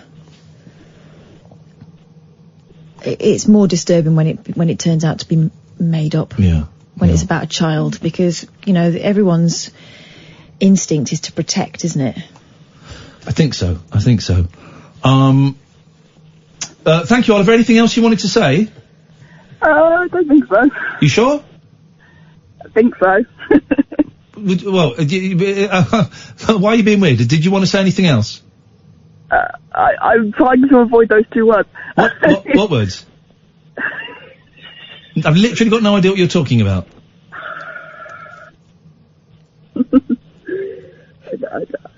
Hey man, can I on a serious note, how hot has it been today? Kath? It's been very hot. Oliver, it's been insanely hot, hasn't it? Too hot. What do you do to cool down? Water. What do you mean, water? What do you mean? What, do you drink it? Yes. Hang on a minute. Oh. That's the best I can do. I haven't got... You said yes, Oliver. I did type in klaxon. There we go. There we go. You said that. I typed in klaxon and I get a car horn. Story of my life. 0344 499 1000. This is Talk Radio. Experience the unconventional. Hello? The unpredictable. Don't you think that's a bit weird? And the completely unorthodox. It was my birthday. With rule-free Iain Lee. I was just trying to generate a bit of content. The Late Night Alternative with Iain Lee. Hate alarm clock. Hate going to work. On Talk Radio. 0344 499 1000. Switchboard's empty for the first time tonight. It's not bad going for a Tuesday night. You've got me for another 68 minutes. No. Then the show carries on with Sam. You still up for it, Sam? Yeah, of course. Beautiful. And Kath. I'm not staying. Well, you have to. Why should I? Because it says in the TOS. The other day you got me actually leading the show, and I'm not going to get paid any extra for it. TOS. Now. The TOS. What? The TOS. Terms of service. I haven't got a contract. What are you going to do? I don't care, mate, but it's up to you. You want to leave, you leave. But Sam will be doing the show on his own. And if he drops a C-bomb, if he does a poo, I don't know why I said that. If he drops a C-bomb or libels someone, if he says like Boris Johnson's a racist or does an actual libel, then it's you, because you're the producer of the show. Why are you going again? Sorry? I've got to leave early. Why though? I'm leaving 20 minutes early. But why? It's the night time. I'm leaving. You'll be getting home 20 minutes later, and it will make no difference at all. I'm leaving 20 minutes early. Why? Jinx! Oh, you pretty thing! You said it after me. Oh, yeah, I didn't say it after! You did. Right, stop. Play the tape, Sam. Don't speak until the tape is played. Play the tape. I jinxed you. I totally jinxed you. Without leaving. Oh, whoa. I can't hear you. And you can't speak. He says like Boris Johnson's a... Sorry? I've got to leave early. Why though? This is the tape. I'm leaving 20 minutes early. But why? It's the night time. I'm leaving. You'll be getting home 20 minutes later, and it will make no difference at all. I'm leaving 20 minutes early. Why? Jinx! No, I said it first. I said it first. Play the tape again! It's the night time. I'm leaving. You'll be getting home 20 minutes later, and it will make no difference at all. I'm leaving 20 minutes early. Why? Jinx! I'd finished the why by the time you jumped in. Right, let's get, I want forensics in. I'm gonna go to our main man, Jamie. Jamie, good evening. Hi, Ian. Jamie, I need you to listen to something very, very carefully. You're going to hear a recording of Catherine and I saying why at the same time. Now, I don't want to influence your decision or anything, but you are going to... No. Totally impartial, mate. Totally impartial. You are going to listen to a recording of Catherine and I saying why at the same time. At the end of hearing this recording of Catherine and I saying why at exactly the same time, I'm going to ask you a question. Keep out of this. At the end of hearing Catherine and I saying the word why at the same time, I'm going to ask you one very, very simple question, Jamie. Let's hear this recording. Here we go. It will make no difference at all. I'm leaving 20 minutes early. Why? Jinx! Stop the tape. Jamie, you just heard me and Catherine saying the word why exactly the same time. True or false? True. No. Oh, you're jinxed out, baby! You can't... Whoa, baby! Oh, you cannot speak. You cannot speak, Mr. Bond. You are jinxed out, I'm afraid, Mr. Bond. How on earth am I going to do the show when you've gone then? I can't hear you! Oh, Mr. Bond, I'm afraid to say you have been jinxed, Mr. Bond. I can't hear you, Mr. Bond! Mr. Bond, you are jinxed, I'm afraid. You cannot speak until I say your full name, and I've only said Mr. Bond. Thank you, Jamie, thank you. Impartial, honest, not words I would normally associate with my listeners, but you served your queen and your country. Can't hear you, You're a lackey. I hope you're proud of yourself. Mr. Bond, I cannot hear you. I will have to feed you to the honey shark. Jamie, what can we do for you? What can I do for you tonight, as I'm the only person allowed to speak here? Hi, mate. No, I just thought I'd give you a ring.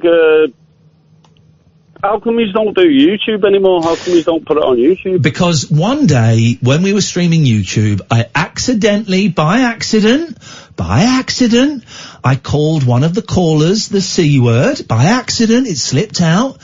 And what we can do on the radio is we can dump it so it doesn't get broadcast. But it did get broadcast on YouTube, me calling accidentally one of the callers a C word. Someone complained. And the bosses told me I had to stop streaming on video online. So don't blame me, blame the bosses and blame that C that got me complained. Like I say, I stopped listening for a while because I thought you were quitting. You were buying a farm or something, didn't you? Yes, I bought the farm. And live the dream and all that. I bought the farm, but I've managed. Turns out running a farm is bloody expensive, particularly now we're leaving the EU and all my grants and stuff I was going to get cancelled. So I've had to come in and do the radio show, Jamie. For how long did you stop listening for? Good couple of months, mate. I thought you were quitting. I thought you were quitting for good. Well, I'm back, Jamie. I'm back. I'm back for good. I'm better than ever. I'm better than ever, buddy. I phoned you up a couple of weeks ago about a bit of advice. Like I say, I left my family home and all that lot. Oh, you know yeah. what I mean? I moved out and I was asking, like, what next, you know, with the kids and shit. Yeah. Sorry. That's all right. Sorry. All right. And I asked for advice and writing them a letter and all that lot. It went down well, you know what I mean? Did it? And thanks for that. I tried ringing you up straight after, and then you said, no, I'm not having you on, you've got a potty mouth. Oh, you might have dropped, I think you dropped an F-bomb or something, didn't you? You can't drop F-bombs. You can't drop I apologise for that, mate. Can't allow that. We can't allow that. So you wrote him a letter. Are you going to write more letters? No, I've actually got to see him and... hey, wicked, man. There you go. Take them out this weekend. And that's brilliant. So. What are you going to do at the weekend? There's up in Manchester, there's like an arcade place. It's called... I can't think. Well, what is wrong with you? You're so close. No, that should be congratulated. Well done. You stopped yourself from doing an F-bomb there. Yeah, I know. Sorry, mate. I don't... Do you mean like an arcade with Space Invaders and stuff in it? Yeah. He's got like 300 types of thing. There's no paying for it. You just pay for it at the door, and then it's free to play. Whoa! I was about to say, make sure you go and speak to your bank manager. But hang on, you go in and it's free to play. What is this place? Yeah, it's retro games. There's one in Leeds as well. Do you know what, actually, someone mentioned this to me, this place in Manchester. Oh, mate, well, give us a call next week, Jamie, and let us know how it goes and what it's like there. Yeah, no worries. One other thing, Iain. I wanted to phone you back on that night. Have you seen Happy on Netflix? What, have I seen what, Happy? Yeah. No. Oh, mate, give it a watch. What is it? It's hard to explain, but it's about it's imaginary friend type of thing.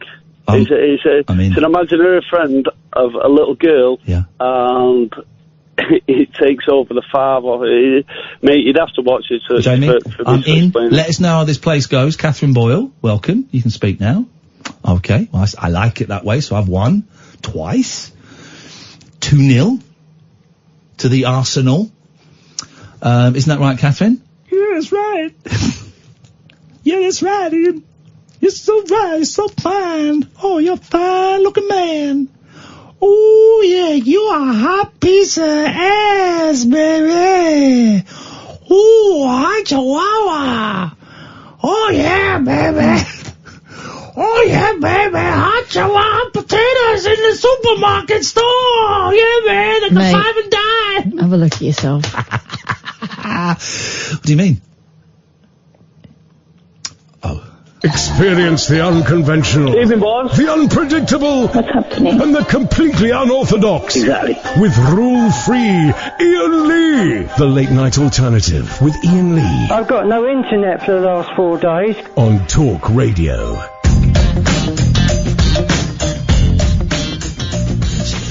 Oh 0344 499 1000. I'm going in about 56 minutes. I've got to leave 20 minutes early. I need to get home. But don't worry, Sam's going to be taking over the show. Sam, do you want to give out the phone number? 0344 499 1000. And what, have you got any talking points, any topics you want to do in the last 20 minutes of the show? No, I got an idea. I'm going to save it. Okay, I like his style. Kath's going to be producing. No. And, it's opposite day for Catherine. So Kath's going to be producing, aren't you, Catherine? Shut up. What she means is keep on talking because you're my best friend. It's opposite day for Catherine. Isn't it right, Catherine? I hate you. She loves me. 0344 499 1000 is the phone number. Opposite day seems to happen quite a lot between us. I wonder why. Let's go. Let's hear it for the boy.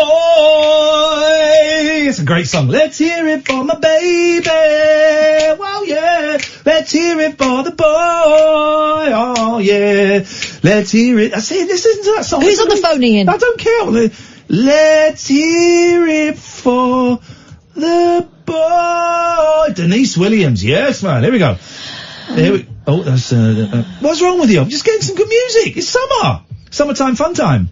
Summertime, fun time. Everybody now, summer bummer fun time. Everybody's gonna summer bummer fun time.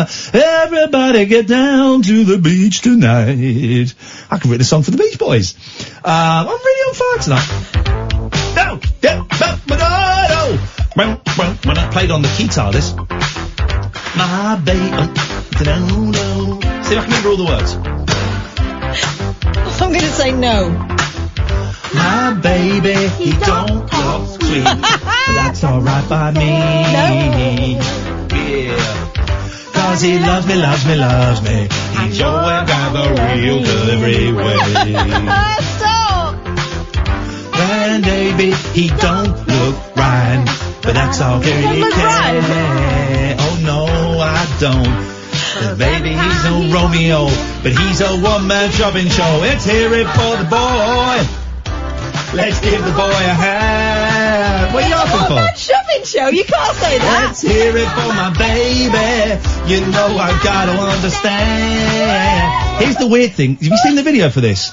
She's in a classroom singing to a child wearing a top hat. He's got a top hat on. Yeah. Whoa, whoa, whoa, whoa. Let's hear it for the boy. Ian. I want this as the theme tune for Who's you. on the phone? Doesn't matter. Let's stick and wait. This is verse 2. My baby may not be rich, but that's okay with them. Oh yes, watching. You don't know this at all. That loves me, loves me, loves me. They always have a real good time. Lucky. And maybe he thinks no shit, but that's all we need. Millions and times a day, and if you want to say, let's hear it for the boy. Woo! Let's give the boy a hand. Let's hear it for my baby. You know you gotta understand. Hey, Kath, you know, maybe he's no Romeo. He's a one-man shoving show. Ho, ho, ho, ho. Who are you calling a ho? Let's hear it for... I'm singing about my boy. Yeah. Great songs, man. Who's on the phone, though? Doesn't matter. They can wait. It actually matters, though. No, it doesn't. Not. Sorry, that matters, does it? Yeah. Does it? Yeah. I don't think it does matter. What? I will be the judge of what matters and what not matters. And I tell you what matters. This matters. Oh no. 2, 3, 4, 5, 6, 7, 8, 9, 10, 11, 12. 1, 2, 3, 4. Oh God, no. You know this sound? Do you know this? Don't dance at me either. You won't know this one either.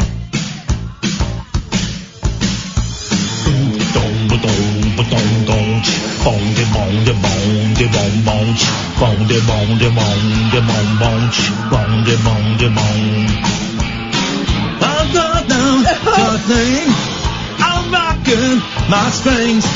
You over my high. Let's do it so hard. I'm punching my card. $8 for what? I'll give you one to God. Nobody knows it. Everybody shows my balls. Showing my balls. God. I'm gonna love you. I'm gonna touch you inside. Oh, footloose. Kick off your Sunday shoes. Please, Louise, remember me on your knees. What? Hey, come back. Touch my little nutsack. I know the words. I know the It's words. not necessarily in the right order. I know Who's the on the phone, though? Alistair's on the phone. Answer it, then. You talk to him. Yes. I tell you, let's let Sam practice for when he takes over the show in 50 minutes' time. Sam, away you go. No, I don't need no practice. What? Nope, I don't need Confidence. practice. Nah, I don't need no practice, man. Me too busy skinning up a J. Let's go. Literally, I'm not doing that. Alistair, good evening. Evening, people. Yeah, he's got us. He's got us there. We are people. We're the evening people. We're the evening people. We are the evening people, and I like that. I like that. How are you doing, Alistair, in this hot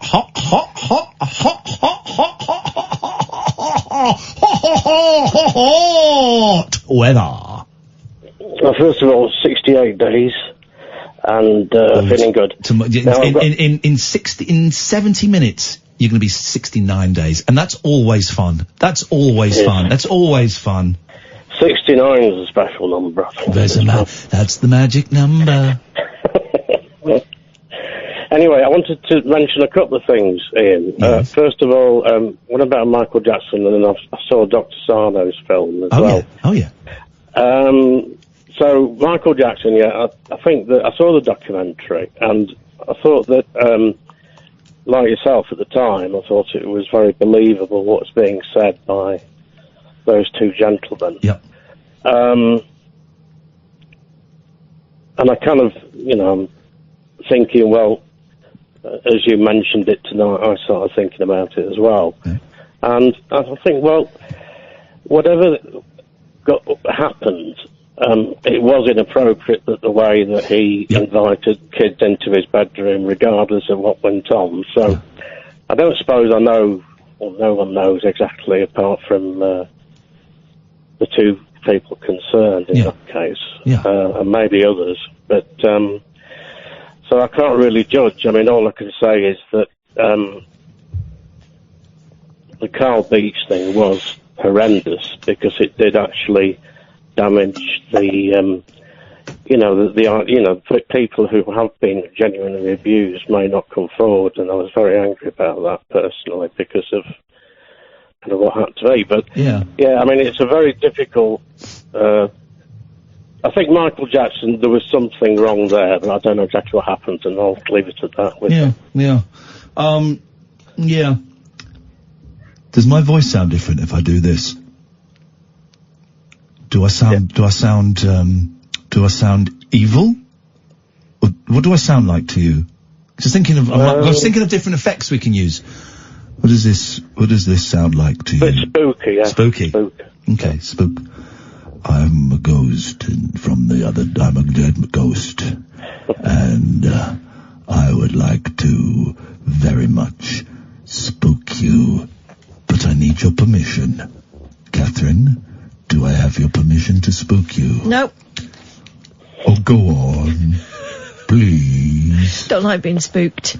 Please, I haven't been allowed to spook anybody for 200 years. What would your spooking be encompassing? Well, I can't tell you, because then it wouldn't be spooky. It has to be a surprise for it to be spooky. Okay. But only if you do it nicely. Okay, of course. Don't any pervy spooking. No. Boo! Were you spooked? No. Oh, bollocks.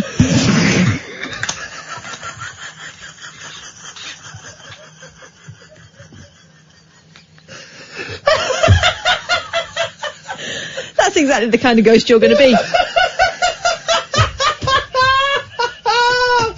Alistair, celebrate 68 days, man, because that is brilliant. That's a genuine achievement, as from one addict to another.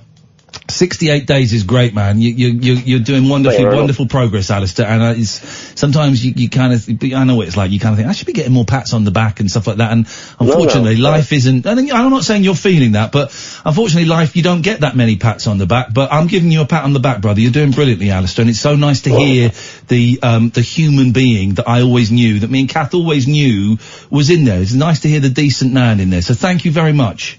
Thanks, man. Thanks, man. You take care, and we'll speak to you again soon. Thank you. It's genuine achievement. I don't want people to think I was making light. It's a genuine achievement. But that was an excellent effect, using just a water bottle. Wow. And a microphone. And a national radio station. All things you can find at home. Ask your mum first. What is this? Is this going out? Is this going out? Sadly, I think it is. 0344 499 1000. Do you want to you got time for a quick one? Or do you want to fill for 3 minutes? Am I supplying the quick one? Yeah, go on. Alright, you're gonna like this one. By the way, I'm holding a pen that I think I've just broken it actually, that Catherine bought me for my birthday. Yes. And the pen says, I've stuck this pen up my bum. That's what that says. To stop people eating it. My boys love that. They also love the card you gave me. Hope your birthday isn't shit.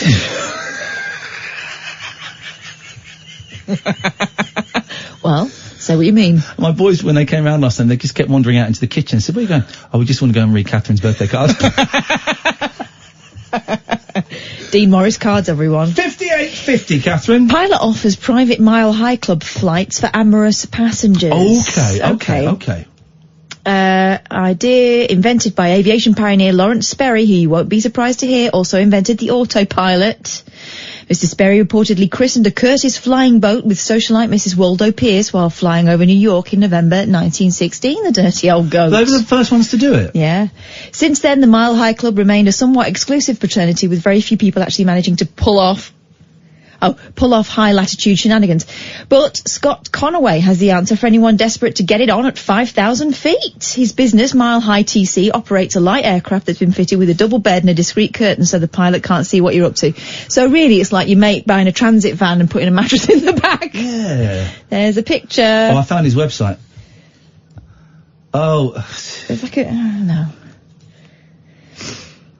Scott told The Pulse that he had the idea in the back of his mind for a long time, but he did, before actually starting it in earnest. Ever since I got my pilot's license, the first time my wife got into the airplane, I said, let's join the Mile High Club. And she said, shut up and fly the plane, you idiot. Later, he made a website for Mile High TC, but more or less forgot about it. Of course he did. Until his website came to the attention of two local radio DJs who mentioned it on air, leading to Scott being inundated with hundreds of messages from would-be high-altitude lovers. He tells Pulse, taken up a couple in their 70s, and also a couple where the woman was pregnant. Gosh, who would have thought it, a pregnant woman having it off? He says it's most commonly the woman in the couple that makes the booking. I warn guys, if they're surprising the girl, it doesn't always go over well. The reverse, well, we've never had an issue, ever. I mean, it looks like Grandad's sofa bed. No thanks. I think that's romantic. Although I don't like those planes. I get very airsick in those. I've been in a little two propeller, more. I've been in a propeller plane and I don't like them at all. It makes me very... It's like one of them... No, it's like a dodgy taxi driver. Yeah. Bet he's listening. Dirty get. Oh, he'll definitely have set up secret cameras to film it, and he'll be joining the... What do you call it if you just knock one out? The half a mile high club? It's just you? He's doing that as he's coming in for landing. This plane is encountering turbulence. Oh no, it's filthy, that. You've done it pretty much everywhere. No, I haven't. You've done it. Stop this, because you always say this and it makes me sound like I've been all over the shop. I haven't. You keep playing with your hair in a coquettish manner. I haven't done it everywhere, everyone. That's a malicious falsehood. Okay. But would you do it in an aeroplane? No. Helicopter? No. Helicopter? No. Okay, just asking. 03. You got 40 more minutes of the show, and then Sam's taking over. He's not, though. Well, he is, though. This is all a ruse. Well, okay, it might be read in French, but it's not. It's happening. I'm going home early. 03 44 444. I forgot how many fours I said. We'll start again. 499 1000. 03. You got to say it slowly because some of the callers are thick. 03 44. Remind yourself, don't do any more tricks where I pretend I'm quitting radio because people will actually switch off. 03 44. Or where you pretend you're leaving early. Well, I am leaving. That is actually happening. Anyway, you just Google the phone number. This is Talk Radio. The Late Night Alternative with Iain Lee on Talk Radio. We have ways of making you talk.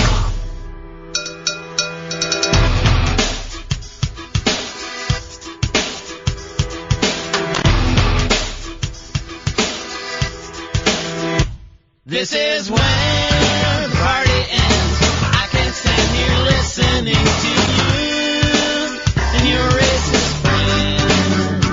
I know politics for you, but I feel like a hypocrite talking to you and your racist friend. It was the loveliest party that I've ever attended.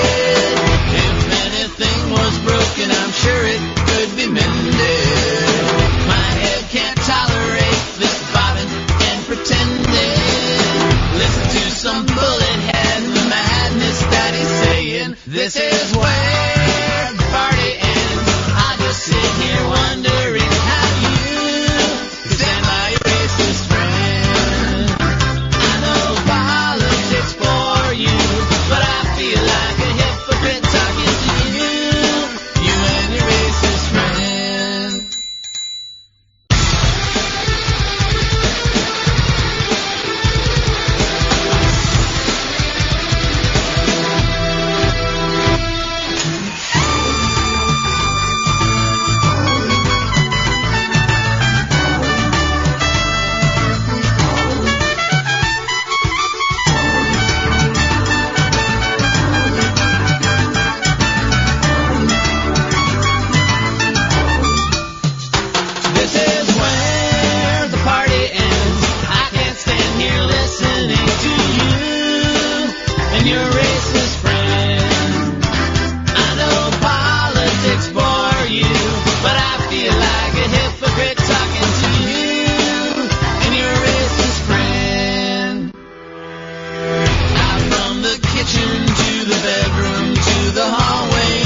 This is when the party ends. I can stand here listening to you and your racist friend. I know politics for you, but I feel like a hypocrite talking to you and your racist friend. 03444991000 is the telephone number. Give us a call. I've got another 35 minutes, let's call it, and then I'm going. Then Sam's taking over the show. Catherine is producing. I'm sure it'll be all right. 0044. I'm just going to say, but it's your birthday coming up soon, isn't it, Catherine? Yeah. So see, I'm just going to show you what a great guy I am. Could you do it in your own time? I'm just going to see if I can The get number you have dialed has not been recognised. Whoa. Oh, hang on. What's the number for America? 01? Yeah. 001? Yeah. What are you doing? I'm trying to get you a birthday present. It's too early. Oh, you don't want one? I don't want one now. You don't want a birthday present? That's not what I said. Well, I've got to book it in advance. What? Here we go. Oh, I know what this is. No. No.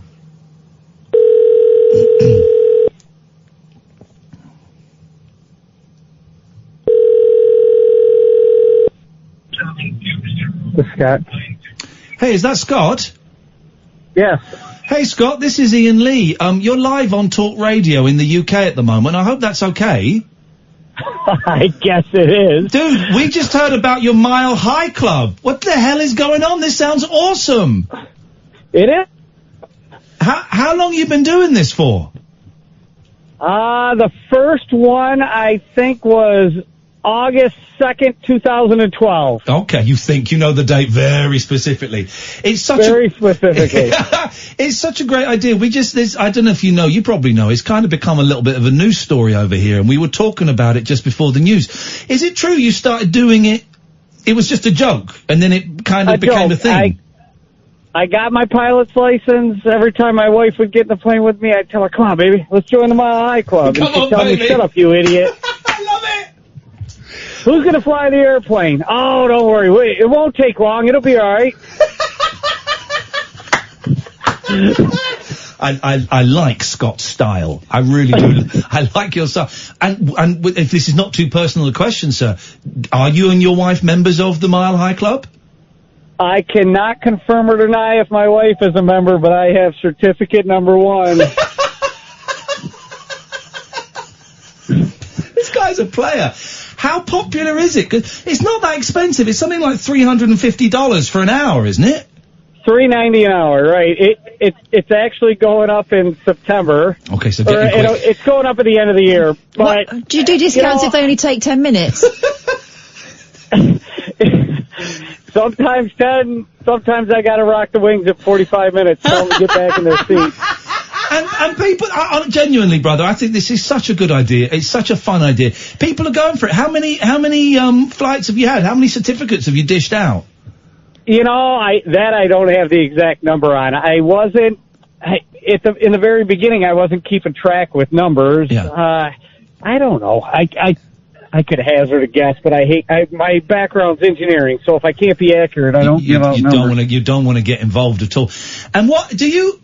So in the back of the aeroplane, there's like there's a little bed in there. How have you made it romantic? Because I've been in those small planes and they make me feel sick. How have you made it? They do. I hate them. How have you made it romantic? You know, I've got the privacy curtain so that you've got space to yourself. There's clean sheets and nice pillows and. Now, are you familiar with Traverse City, Michigan at all? I don't know the city or the state at all. So tell me about it.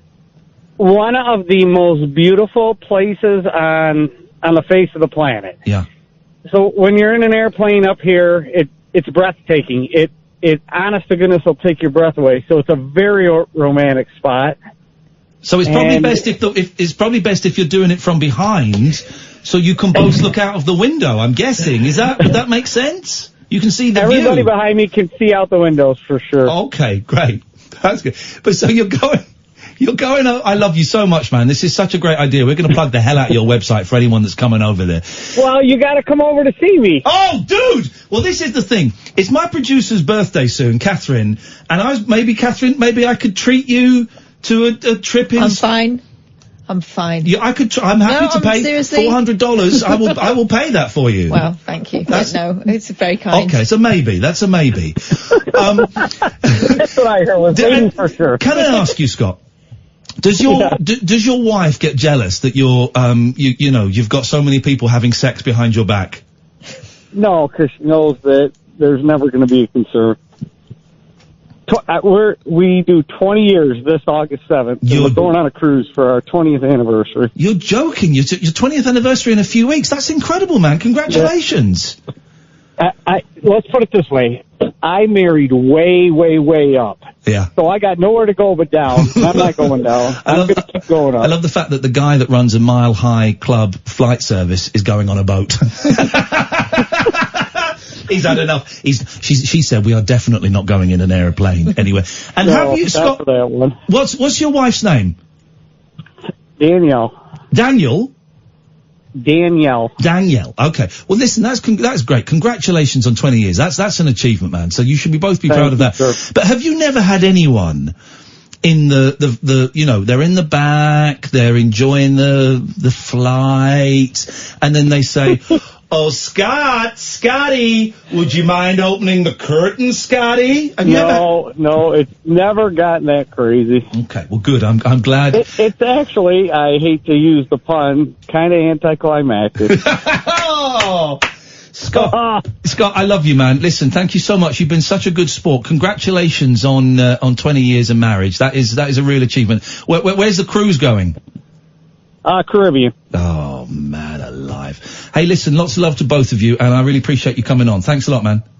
Hey, thanks so much. We'll see you. Thank you. There you go. If you want to go to the website and check it out, it's milehighTC.com. MilehighTC.com. I didn't know he was going to answer. It says on the website, phone up and leave a message. We call you back. What a nice guy. Mm-hmm. What a nice guy. Dirty bastard. No, I liked him. 20 years. It sounded like a little bit of sexy fun. Well, here's the thing, Traverse City, because there's all these amazing people laugh at Americans for not having passports, right? Don't need it, so massive. They don't need it.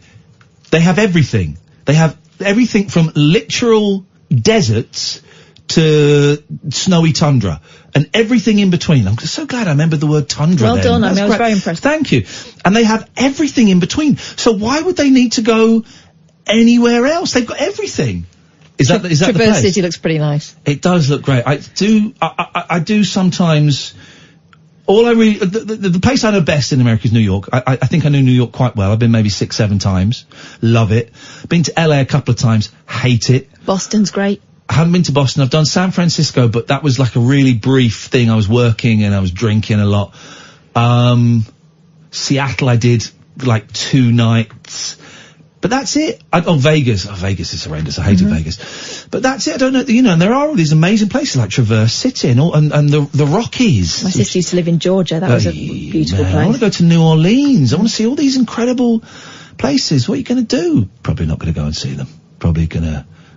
Well, that's a very defeatist attitude. Well, I'm a realist, I think, is the thing. Right, 0344 499 1000 is the telephone number. Got no calls, so I'm guessing, Sam, when I go, if we're not getting any calls now, it's probably going to be probably going to get nothing. So they're all just waiting until you leave. Oh, yeah, that would be sweet. All right, son. Yeah, sure, whatever. What would happen if you were out the door and you heard that you got loads of calls? I wouldn't hear because I wouldn't be listening because I don't care because I have to leave early. And secondly, I guarantee you, he will not get any calls. If me, the award-winning master of radio, I saved a man's life. If I'm not getting calls, then with the greatest of respect, Sammy Boy's not going to get any calls. You might be surprised. I would be surprised if he got any. He won't. Give me a call. Do you know what I'm going to do? I'm going to stay and I'm going to answer the phones because I think you're going to be run off your feet. He will not, at 20 to 1, when I go, he will not get any calls. I guarantee it. Bet you we will. I'm going to get a load of calls now, 0344 499 1000. he won't get any calls. And I'm not saying this to be mean. I'm saying this to be realistic with you, Sam. I'm throwing you in at the deep end, mate. If you can survive the last 20 minutes of the show without any calls, you'll be fine, son. 0344 499 1000. This is the Iain Lee Show on Talk Radio. Kick off your slippers. Don't go to bed.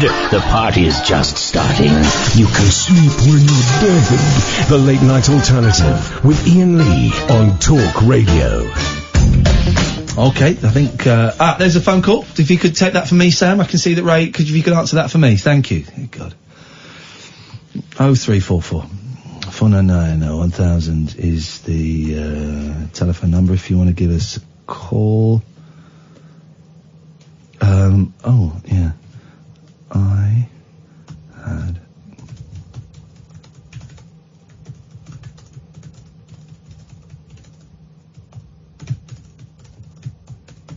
Sorry, just agreeing with someone on Facebook that window cleaners don't call you back very often. 0344 499 1000 is the telephone number if you want to give us a call. You are very welcome to. A mother of three who has a condition which leaves her constantly on the edge of an orgasm says it has ruined her life. Persistent genital arousal disorder. Kath just shivered then. I don't know if we read anything into that. PGAD has left the woman, known only as Maria, fed up with her life and a recluse, she said. The condition caused by... Gosh, okay. Well, I'm going to say something here. This will see who's mature and who's a child. I'll look at Catherine while I say this. The condition caused by nerve damage between the vagina and anus... Oh, not the taint. Has baffled doctors who said they couldn't treat her for it. But 61-year-old Maria says she feels like she is sitting on an ant's nest most of the time. But there's nothing sexual about the misunderstood condition. She believes it was triggered by a rough gynecological exam by a doctor 2 years ago, but the NHS have denied a link. I just didn't know what was happening, Maria said. You've got this great arousal, but it's not going anywhere. Most of the time I feel like I'm sitting on an ant's nest. There's times when it's a tickle all day, but then something sets it off and it's a full-blown orgasm. It's not known how many people suffer from PGAD, but scientists have in the past suggested it could be as many as 1% of women. Maria, who is a widow, said doctors told her condition developed because of damage to her pudendal nerve, which runs through the perineum, commonly known as the taint. The constant state of physical but not mental arousal has taken its toll on her. Activities as mundane as driving over a pothole, aeroplane turbulence, or riding an escalator could be enough to tip her over the edge and trigger an orgasm. Gosh. Music can also trigger it.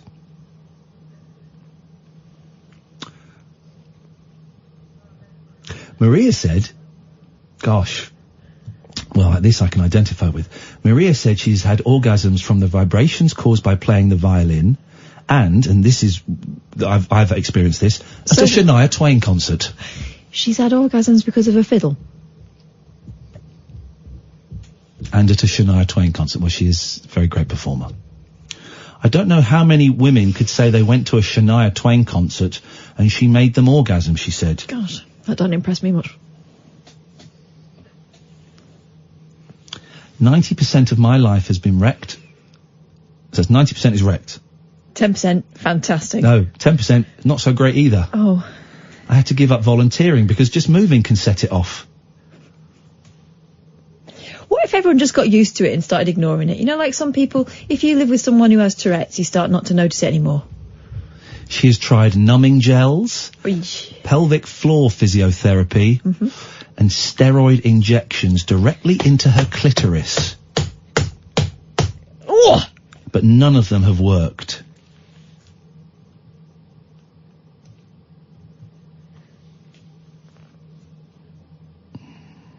Oh, here we go. Maria's local MP and newly appointed leader of the Liberal Democrats, Joe Swinson, said, "It's disappointing it's taken so long for the health board to acknowledge that they are not able to offer effective treatment themselves."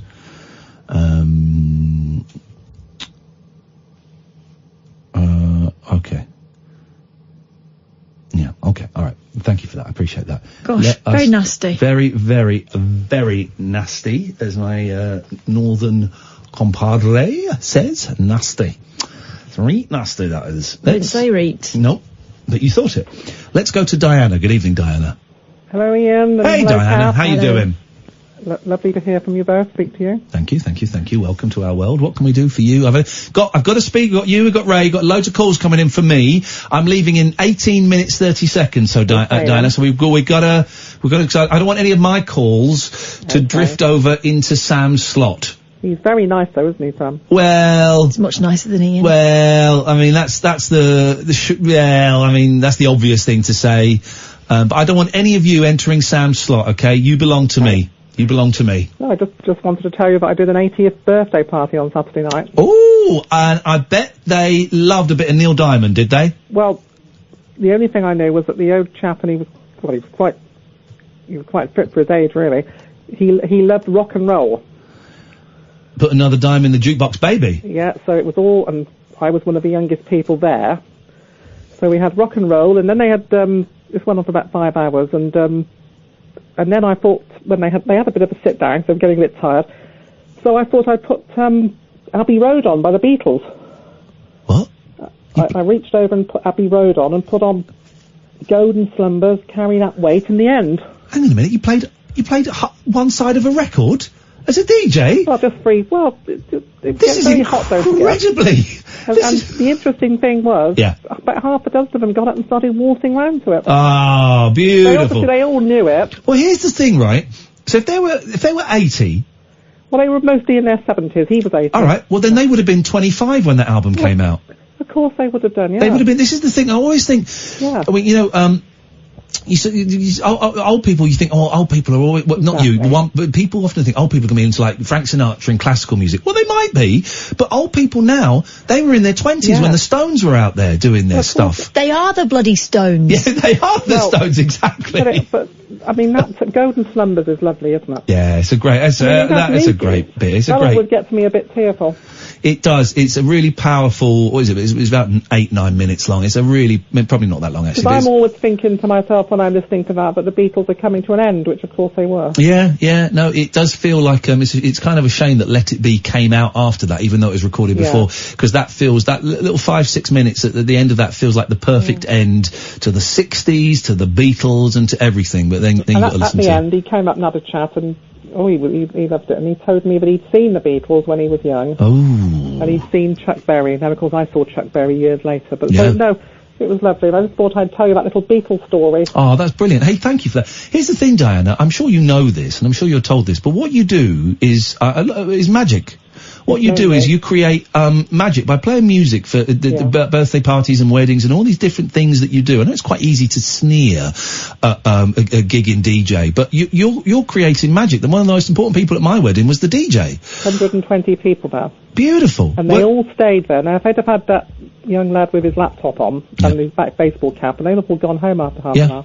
You're doing really good work, Diana. You should be very proud of yourself. I enjoy listening to you, and you sound a lot happier as well. Oh, I'm having the time of my life. I'm leaving in 15 minutes. I think you should stay until the end. I think you thanks should very much too. for your call, Diana. Thank you, Diana. Please don't get please don't get involved in production matters. Thank you. Good evening, Ray. Hi, Ian. Hi, Kath. How you doing? It's Penarth Beach fishing correspondent appointment still pending here. Okay. Just reporting in. It's supposed to be the warmest night of the year. It's absolutely pelting it down here. Ooh, and I'm watching the most amazing lightning storm I've ever seen in this country. It's lightening up the whole beach and the sky, and there's thunder, and it's just totally amazing. Just checking what the weather is like in London tonight, because I've got a ride home on my little scooty. Fine, 24 degrees, clear, beautiful, fine. Well, that's amazing. Are you allowed to hold your rod in a lightning storm? I don't know, but I am. I don't think you should. I got rubber boots on, so I'm okay. But I am leaning on metal railings overlooking the sea. You're dicing with death, Mate, Ray. you are flirting with the Grim Reaper. Well, you got to catch a fish, you see. That's just the way it is. That's just the way it is. Doodaloo, doodaloo. Well, okay. It's absolutely beautiful, though. I must say that the lightning storm. Is it warm? Well, it's not cold. Okay. But I'm soaking wet. He's speaking riddled, this man. I love it. There's nothing better, right, than being generally abroad. Somewhere, I've been to the Maldives, I'm gonna say it, or Greece, and being out in the rain at night time when it's still hot. Oh my God.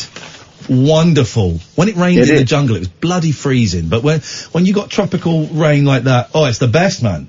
It is gorgeous. It's refreshing, It's beautiful. Ray, thank you very much for that. I'm going to move on because I'm finishing soon. So let's tidy up. Hello, Mo. Hi, can you please call Talk Sport? Sorry? Can you please call Talk Sport? Could you please call Talk Sport and get... could you call back in 14 minutes when Sam's on? I don't have credit, please. Well, I can't, I'm not buying you credit. I don't want to talk to you because you're a jerk. But Sam is going to be, my mate Sam is going to be so desperate for calls. He thinks it's so easy. Every night he comes in and he watches me doing this, and he doesn't get that I'm a genius and that I make the impossible look very, very possible to the feeble-minded.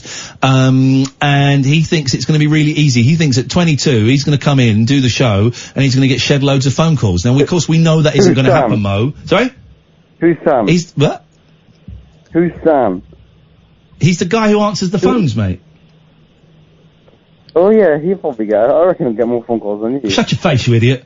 0344 499 1000. This is Talk Radio. The radio show for people who know the best part of the day is the night. The Late Night Alternative with Iain Lee on Talk Radio. We'll get you talking. What you got, boy? Alright, this. A psychic who once managed to track down a lost skunk has told missing Gizmo the Chihuahua's owner she can see him in a garden with a water feature. Did you hear about this? Say that again, no. This woman a couple of days ago said that her dog had been snatched by a seagull. A what? Steven Seagal? A seagull. Seagull? A seagull. Steven Seagal? A seagull. Why have you got problems with the word seagull? The word? Seagull. Oh, seagull. Sorry? Seagull. Sorry, what now? First of all, there's no such bird as a seagull. Uh-huh. What are you saying? I'm getting every second word. Seagull. Hmm? There's no such bird as a seagull. No, it's called a seagull. I'm the one who's speaking correctly. Well. Oh, you carry on. I clock off in 11 minutes and I couldn't be happier. Couldn't be happier. Becky Willoughby contacted devastated Rebecca Hill, 24, in case you were wondering. After learning that her beloved dog had been snatched from his back garden by a marauding seagull. Gull. And she's given fresh hope, but they've put that in quote marks. Fresh hope to the distraught owner after claiming Gizmo is still alive after the horror in Peyton, Devon on Sunday. The mum-to-be was left devastated yesterday and forced to deny she made the dog napping up after trolls abused her with, in quote marks, hateful and spiteful comments. Okay. Rebecca told the Sun anything's worth a try, and she has a really good track record. She found a missing skunk and missing cats and dogs, so I'm just hoping she can help me find Gizmo. She said she can see him in a garden with a water feature. Maybe a pond, and that he's alive and has a sore eye. This. Yeah, got a sore eye apparently. Let's get some psychic music on the go. Hang on, let's get some psychic. Do you want any seagull music? I've got some beautiful seagull music. Here we go. Some psychic music for you. The huge search for a £5 miniature chihuahua is now focusing on gardens and roads with green spaces near them after the psychic said the word park kept coming into her mind. Park. Rebecca added, she said she saw the seagull flying in the direction of a big tree and there was a massive one in the back garden. She sounded quite hopeful, and so the rescue teams are going to focus there. I just want him back as soon as possible, and so does my daughter. She's always asking about him and is scared of the seagulls now. He'll be dead. Sorry, I don't know where that came from. I do not, honestly. Are you psychic now? I don't know. I didn't say that. I wanted to cough. I was going to cough. As you know, I've been coughing all evening. I wanted to cough, and I went to cough, and it just came out. What did I say? I don't even know what I said. What did I say? You said he'd be dead. Right. I didn't even know I said that. So it wasn't from me. The dog owner is now Could excited. have dropped him and smashed his skull like a coconut, so they can eat the brains. Sorry? What happened? Did I do it again? Yeah. What did I say? What You did I did a say? bit, yes. What did I say? Dropped him and probably smashed his skull open and munched on him. Like a coconut? That's what they do with coconuts, these seagulls. Seagulls don't eat coconuts, they eat chips. And babies' faces. That's true. A friend of mine told me it happened to a friend of his. Ice cream. The dog owner is now excited by Becky's credentials, which include locating Dottie the skunk. Yes, that has been mentioned. Who'd been missing for 2 weeks using, quotes, intuitive energy. The old IE is in play here tonight, guys. And recently she tracked down a Siamese cat in Bristol, as well as finding lost dogs as far afield as America and Australia. She's now been contacted by frantic pet owners all over the world and describes herself as animal communicator. I don't think you're taking this seriously. I just don't know how you say quote marks. They keep using quote marks and I don't know why. It's as if they don't believe any of this stuff. Well, they're quoting her there. That's a quote.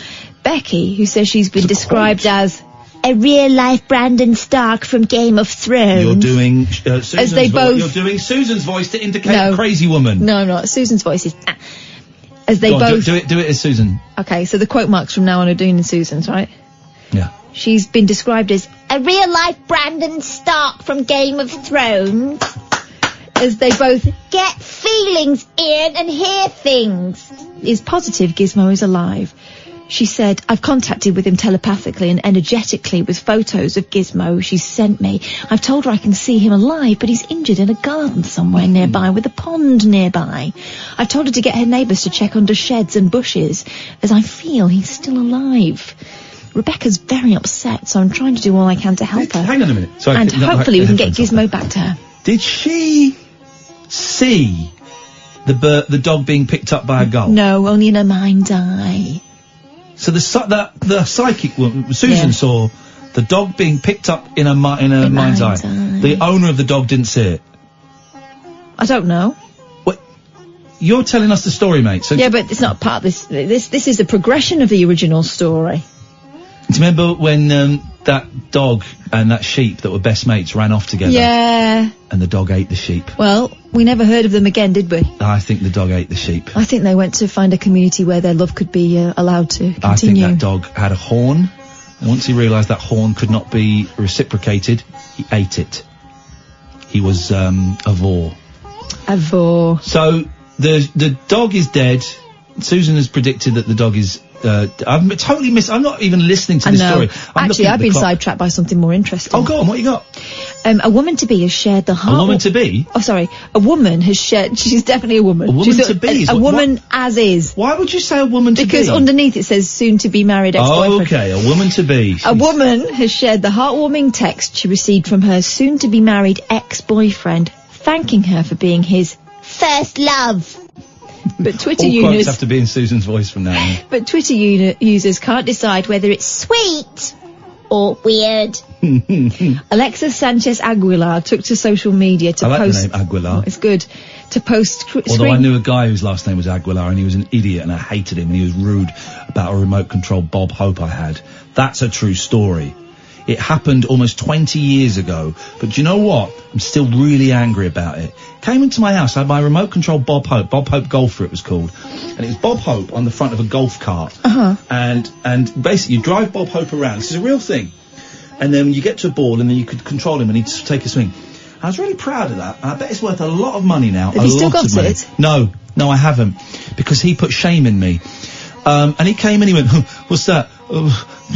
Old man, what, this remote control old man golf cart thing? Rubbish. In my house, a guy called Aguilar. Which means... Damn you, Aguilar. It means water prick. I'm going to Google how much Bob Hope golfer is. You carry on. Alexa Sanchez Aguilar took to the social media site to post screenshots of the conversation, admitting she was speechless to read the message in which he credited her with teaching him how to love. After checking he had the right number, the ex-boyfriend wrote, I'm getting married tomorrow. I wanted to send you this message. My fiancé knows I'm sending this to you. Thank you for being my first love. Thank you for always encouraging me. Thank you for keeping me out of trouble. Thank you for the times you took care of me when I was sick and depressed. Thank you for loving me. No! If you haven't, what? They're worth 200 quid now. The Bob Hope golfers. What did you pay for it? I've got it for like £5 from a charity shop. It was boxed in mint condition. 200 quid now. Damn you, Aqualoa. Thank you for loving me. If you haven't already, I hope one day you find love. If you loved me that much when we were young, I can only imagine how strong and powerful your love is now. The way your heart is made is amazing. I know we were only kids when we dated, but you taught me what love is. Taught me how to be a man. To the man, he's not finished. To the man who is lucky enough to have you as their wife, I hope he treats you with care. I hope he knows who he has in front of him. I hope his wife knows. My point is of all of this, you are the reason why I know how to love someone. You taught me love, you taught me how to deal with my anger and how to live life to the fullest, and I'm grateful for you. Alexa's post quickly went viral, and in just 3 days it's received more than 416,000 likes and thousands of comments, many of which debating whether it was a sweet gesture or not. What do you reckon? I think it's weird. Mm-hmm.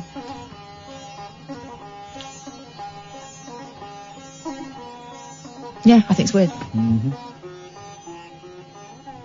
Are you still thinking about Bob Hope? Huh? No, I'm just looking at the time. I tell you, if we play the ads now, then it'll be nearly time for me to go. So let's... 03444991000 if you want to speak to Sam. This is Talk Radio. Stimulating nightly emissions guaranteed to open your eyes and your mind. Oh my word. The Late Night Alternative with Iain Lee on Talk Radio. Good. No. I'm done. You're not. Done. This isn't. Sammy boy, it's your big chance to shine. I am out of here. Thank you, listeners. I've had a great time. Blah blah blah blah blah. Podcast, etc. Sam's on next. Sam, do you want to swap? Okay. Because I think I'm going to need to. The phones are already. All right, whatever. Have a great time. 03444991000. You won't. 034. You're going to be sacked. 03444991000. Sam, this is your big moment. Show him that you can do this. Right. Consider yourself produced. Here we go. So, everyone, this is the Late Night Alternative with Sam. Right, this is going to be the best next, 20 minutes of radio ever. Just making sure the camera looks good, because, we'll make sure this goes out. Get a nice video clip to go up on social. Because what I'm going to basically do tomorrow is that I'm going to send this audio over to the boss. I need to make sure everyone who calls in, 03444991000, you need to be the best callers ever, because this is basically my future. We're going to get rid of Iain. We're going to show this to the bosses. They'll hear it and be sure that he's rubbish. And it'll be me instead, hopefully. So as of tomorrow, we'll get new jingles, and it's just going to be me. So let me just kick off. So Iain, he sort of puts me in a bad light. So yes, I'm young, but I'm 27. I wasn't out of the womb 10 days ago. So I do know some things. I enjoy Nickelback, but that's not all the music I like. So feel free to talk to me about music. You can talk to me about music that's maybe a little bit more modern. Anything past noughties exists in my mind. So there's that. I'm also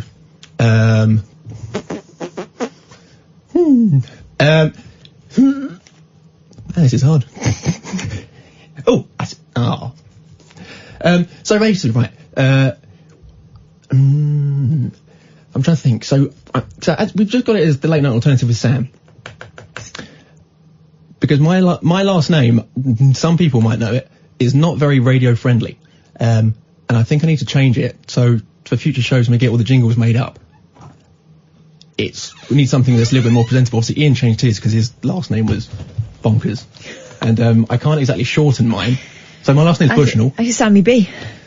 Yeah, but no, just have my last name as... Yeah, B. Iain Lee. Oh yeah, but that's his real middle name is Leonard. No. Yeah. So you changed it to Lee. So Sammy B. I'm only going to call him Leonard from now on. Yeah. You definitely should. You've got a call there. Are you going to take it?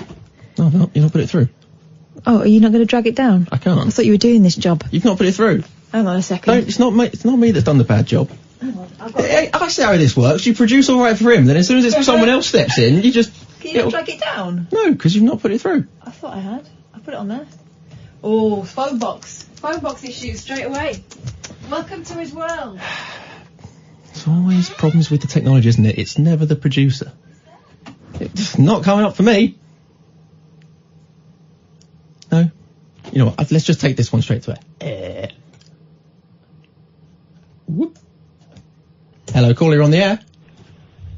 Oh, hello. Hello, who's this? Sarah. Hey there, Sarah. How you doing? I'm sad. Oh, why are you sad? Got a broken heart. Oh, what's happened? It's about a boy. Silly. What's he done? No, he said he'd met somebody. Oh, I'm sorry to hear that. You gonna be okay? Yeah, hopefully. Cool, that's that person dealt with. Line 2, you're on the wireless. Hello? That's you. Hi, Kath. Hi. Are you alright? Who's that? Hang on. Wait. That was just hi, Cat. This isn't Catherine's show. No, it's not. Everyone always says hello to Ian. Say hello to me. Hello to you. Sam. Hello. Alright. Yeah, good. Who's this? Okay, this is Ellie. Ellie. I just thought I'd ring you and say hello. Anything else? You okay? Yeah. What are you doing up so late, Ellie? I'm nearly asleep now, but I was waiting for Ian to leave before I rang. Oh, everyone is, yeah. Yeah. The rest of the phone call. And you said why before Ian did. I know I did. But it was a male conspiracy. It was a conspiracy. Yeah. And thank you for... I know you've only said it once he's gone, but I appreciate it. I appreciate the backup, the late backup. Thanks, Ellie. Yeah, alright. Alright. Night then. Good night. Bye. There we go. Now done. On to the next one. Come on, people, call in. 0344 499 1000. 0344 499 1000. If you want to hear it in apparently street accent. I'm from South London. It just comes naturally. Go on. Hello, caller. You having many calls, all right? No, you're right. There are some right weirdos that phone at this time of night, isn't there? Yeah, thankfully. I don't know how you two put up with this every single night. Well, it's been a while. How are you feeling about this? He's a swine, isn't he, for going off early? Yeah, but you know, I'm getting paid extra for this, yeah? Yeah, well, I think it should come out of Ian's wage. You won't even notice it. No. Hello, line 1.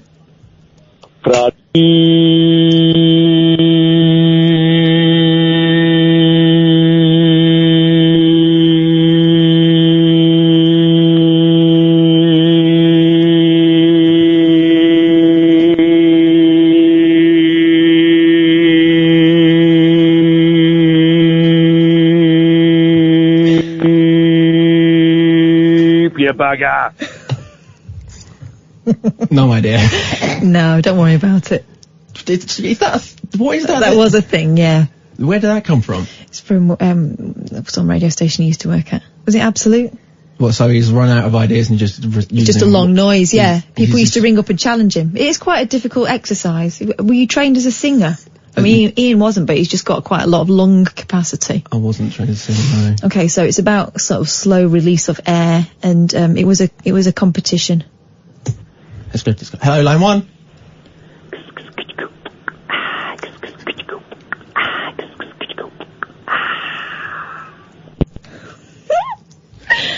My God. These people have all been holding back while Ian was here, and now you're here. They feel like they can unleash themselves. Yes, caller. Hello. Hi. Hello, who's this? Sam, isn't it? It is, yeah. Oh, no way. I have to say, Ian, that's outrageous of him for leaving like that, you know? Shocking. And just throwing you in the deep end. Yeah, it's awful. Paul knocking about yet? Paul Ross? I'm sure he'll be wandering in at some point soon. He will. He'll burst forth. Say hello to him as well. Wait, what? Would you prefer to talk to him? Is that it? No, I do like his show, but he. Okay, well, it's not his show yet, all right? Chill out. We've still got 12 minutes of this. Paul, he had some good guests on and stuff. Who's been your favourite Paul Ross guest? He had someone on from America a few days ago who was running like a charity in America, and they just had a great interview. I can't remember much of it, but it was just wild. Great. But you're kind of half asleep when you listen to that show, so it's sort of fades in and out. You're half asleep when you're supposed to be listening to Paul Ross, I'm sure. I was sometimes a bit like, wake up to it. Yeah. Alright, I'll let you go. There you go. Oh, he's gone. Paul Ross. Speak of the devil when he appears. It's the best way to listen to our show, really. Fading in and out for of sleep. For the somnolent, half asleep. For Sleepy, of all my 7-12, Sleepy was always my favourite. You know, there was one they were going to do called Burpy or Belchy. No. And in the last minute, he was replaced with Sneezy, because Disney's genius was to name them all. They'd never been named before. There you go. There we have it. Burpy, wouldn't the kids have loved Burpy? They would have loved him best of all. So Ian's managed to slide off early, has he? Well, yeah, despite my best efforts, I think it's just bloody rude, to be honest. Poor Sam. It's awful, isn't it? But language has got terrible since Ian's left. Oh God! Said the B word. Have you been listening tonight? Honestly, some of the songs he was making up quite filthy. And that poor couple he thought were having a domestic outside the window. I don't think they were at all. They've been working together at College Green all day. I think he's invented a relationship. I was going to say, you've been wandering around. Do you have the inside scoop on that then? What? On what they were the lovers. About? Yeah. Well, I know one of them, and I know she's not with the chap she was having a heated debate with. Well, not anymore. Unless I've missed her. Office romance. You never know, do you? You never know. We live in hope. Nothing happens in our office. Everywhere else I've worked, people have been at it like rabbits. Well, no, nothing happens in our office because you come in at this time of night when no one's around, so nothing can happen. 2 years as the breakfast show host when the station was good, and nothing seemed to happen then. Crikey. He likes that one. Look, he's an easy audience, isn't he? If I do stand up, you can sit in the front row. Okay. You're still paying to get in, but you've got to sit in the front row. Then no, I'm all right. So, on the show this morning, we are talking about wooden skyscrapers. Vancouver is pioneering these. I think it's a wonderful notion because it's a way of, around where we are at the moment. I came off here yesterday, just after 6 a.m. The sun was on. It looked like Blade Runner 2049. Yeah. We're living in a science fiction land, but there's a kind of impact to all that without being too preachy. So we're talking about wooden skyscrapers on the show, which I'm looking forward to. So what, they're sustainable skyscrapers? They can get up to 14 stories. Oh, blimey. And what they use, of course, is material that is exactly that, sustainable, replaceable. So, and the guy who's talking about it is, kind of legend in his own architectural lunchtime. We're also talking to, are you a Netflix subscriber, Kath? No. Sam, you are, aren't you? I am, yeah. No, I'm not, but I used to have someone else's login. I'm the same, I don't have my own. No one has their own there's login. a great new show, I came to sneer and I stayed to cheer, a show called Blown Away. I wouldn't bring it up if Ian was here because he's got a gift for the single entendre. Nothing to do with that, it's about kind of competitive glass blowing. All right. So forget Bake Off and forget cookery, and it's curiously hypnotic, and they're producing beautiful stuff. And we've got one of the experts from Blown Away live from America on the programme later on. And it's seriously, just give it 10 minutes. It's fascinating. I quite like that sort of stuff. Yeah. Yeah. And you kind of think, it'll be happening here before we know it, won't it? Yeah. Well, they did the clay maybe thing. that's what Ian's gone for for a kind of online kind of audition. Because, with his big old tube, and forgive me, mother, and don't you think he'd be a great host for that, wouldn't he? It would be excellent. And then you could do this show, and the station would hit the heights again. Skyrocket, yeah, exactly. It's only a matter of time. It's incredible. It would be incredible. We have a caller on hello, caller? Hello, is that me? It's yeah, that's you. Probably. Hello, Kath. Hello. And say hello to Sam, otherwise he'll get tense. You've got all the gang in the old room. So imagine a Sunday roast or a Christmas day. Mm-hmm. Who would you have around your dinner table? Maximum of 6. Alive or dead? Both. So you can have corpses around the table. That will put you off the food. Well, not corpses, but they could be like Barack Obama or Winston Churchill or... Right, neither of those two. Right, go on then. I'd have Humphrey Bogart, Marilyn Monroe, Charles Dickens, possibly Jane Austen, and Ian Lee. Oh, blimey. Someone's got to do the washing up. I'd quite like it. Yeah, I was going to say. I'd quite like Just Serve Me and Kenneth Williams. Oh, that's a good call. Yeah, no. Well, those are terrible ladies, man. He hits on you before the main course. I think I'd be quite serious safe. skirt junkie. But you know, he's entertaining, but also I think if there's just the one person, just the one person. Come on, if it's just the one person, maybe you'd get to the real Kenneth at some point, you know, rather than just the show off. Because those diaries are at times actually really, but moving as well. Yeah. Just such a lonely chap with all that love. And I met him a few times. He was a guest on our dodgy old show, the 6 o'clock show, and I produced it. And he came in, and he was wonderful because he'd do the show, and you know, and then he'd be in hospitality, which was a full hospitality in those days, spirits for an hour, till last night, always be the last to leave. And then when you read the diaries, you kind of work out why. Yeah. Who would you have, matey? What's your name, by the way? Who are you? Oh, Matt. Yeah, Matt. Okay, who would you have? You must have thought about this. Who would be your top I'd tips? really like, I know it's going to sound a bit like old-fashioned, but I really like Rick Mao and Ade Edmondson. Oh, yeah. They just ruin it. They've absolutely ruined it. Sam the child has got no idea who they are. Can we name someone I know, please, so I can get involved? How about Justin Bieber? Someone good. Who else, Matt? I was that, You know, Cass show ends at 1. Who's the first guy, African-American guy that was the Desert Storm? Oh, Colin Powell. Colin Powell. Powell, yes, well done, sir. Yes. No relation to Enoch Powell. God, no. No, I don't know. I don't know who people are talking Probably about. somewhere way back. Way back, probably. I got no idea who people are. Let's talk someone else. Maybe this. Okay. Next caller, can you please say something that I can get involved with? Yeah, I'm Paul. Hey there, Paul. What do you want to talk about? Hi. Yeah, I'll talk about it. Last week, I told you that you were racist against Boris Johnson. You didn't know. Yes, I did. There were 3 calls ringing in. You didn't tell Sam anything. I said nothing of the sorts. Well, Lee Collins were in, but you were in as well. Lee Collins? Justin? Whatever you're on. You're talking to the wrong fella. Is it because they were originally Moorish dancers and the Crusaders booked the Morris dance back from North Africa? Is that why they were being racialist? I'm sorry, but... It's all right, don't worry about it. The female that was on tonight were the same person. The female, that'd be me. And you're not female? Yeah, I think so. But, thanks, Paul. This is why I don't take calls. I know, this is what happens. I don't like that I'm getting all of his, like, sort of rub-off... I beg your pardon.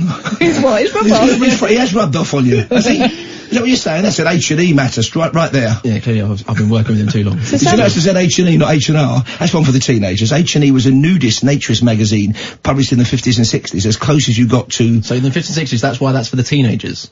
It's an old... For the teenagers, well, should be... It's what Tony Hancock used to say. You know Tony Hancock? No. Okay, you're aware of the concept of comedy. Tony Hancock, great comedian, great comedy actor. Yes. He used to come out and do impressions. He used to do impressions of people from the 1930s, and then say that's one for the teenagers. Okay. As a joke. Yeah, because it's very old-fashioned then. Yeah. George Arliss he used to impersonate. You must have heard of George Arliss, well-known Oscar-winning actor from the early 1930s, played Disraeli in a famous film. Of course. You see, Aldous Huxley once said, there is no virtue, Sam, in not knowing that which could be known. It's true. Is this pick on Sam? I feel bad now. Oh, suddenly I can see what he was like when he was 11 years old. Not a pretty child. Oh, bless I'm very simple-minded. I don't know. I'm not a big... What? Can you finish that sentence? No, and that's the point. I'm not a very learned gentleman like yourself, Paul. Is Iain going to phone in? He's tried. Okay. But, you know... You're not taking his call? Well, no, he's already halfway home, isn't he, on his bike? You can't... He won't be halfway home. That bike doesn't go very fast. Well, you can't phone and drive, you know. No, certainly not. I know he's a muppet, but he's not... We can do the hands-free modern thing, can't you? I'm not on a bike. Oh, he's on a bike? Yeah. Is he popping wheelies? No, I shouldn't think so on that. It's got a very low centre of gravity. For such a tall fella. It's like imagining a giraffe on a motorbike, isn't it, really? He gave me a baccy on his bike once. Did he? And now I've passed, I'm allowed to give baccies to other people. And he suggested that I should do that for him, but that would look weird. Yeah, but we never called that. Well, if you put that word never. Yours, you might be able to that's what I mean. Have they always been called baccies? They weren't down south, I think, when I was a kid. Baccies on, like, push bikes. Crossbars used to give people crossbar rides. Oh. Did you ever do that? That was mainly a thing for your girlfriend, though. No, my girlfriend wouldn't have it. Right, one more call. Hello, caller. Is that Denny, our boss? No, too literate. Too articulate. Is he rubbing one out? Oh, dearie me. If you phoned in for the Lee Marvin competition, you've won. He was born under a wandering star. Hello. Okay, I think we get the general idea with that one. Yeah, I think I've changed my mind. I don't think I want this job full time. No, I don't think you do. Well, Ian certainly doesn't. Yeah. He's finishing early doors. Yeah, I can. Well, that means his invoice will be reduced for tonight. It will be, won't it? Think so, Hopefully so. Anyway, that's it. We've come to the end of the show. Thank you, Paul. Paul Ross is up next. Thank you, Catherine. Thank you. I don't think there's anybody else left to thank, I don't think. Anyway, we'll be back. Well, we say we. I don't know if I'll be back here or if Ian's ever coming back. Hopefully not. We'll be back tomorrow from 10. Stay tuned for Paul Ross, who's next. This is the Late Night Alternative with Sam on Talk Radio. This is Talk Radio.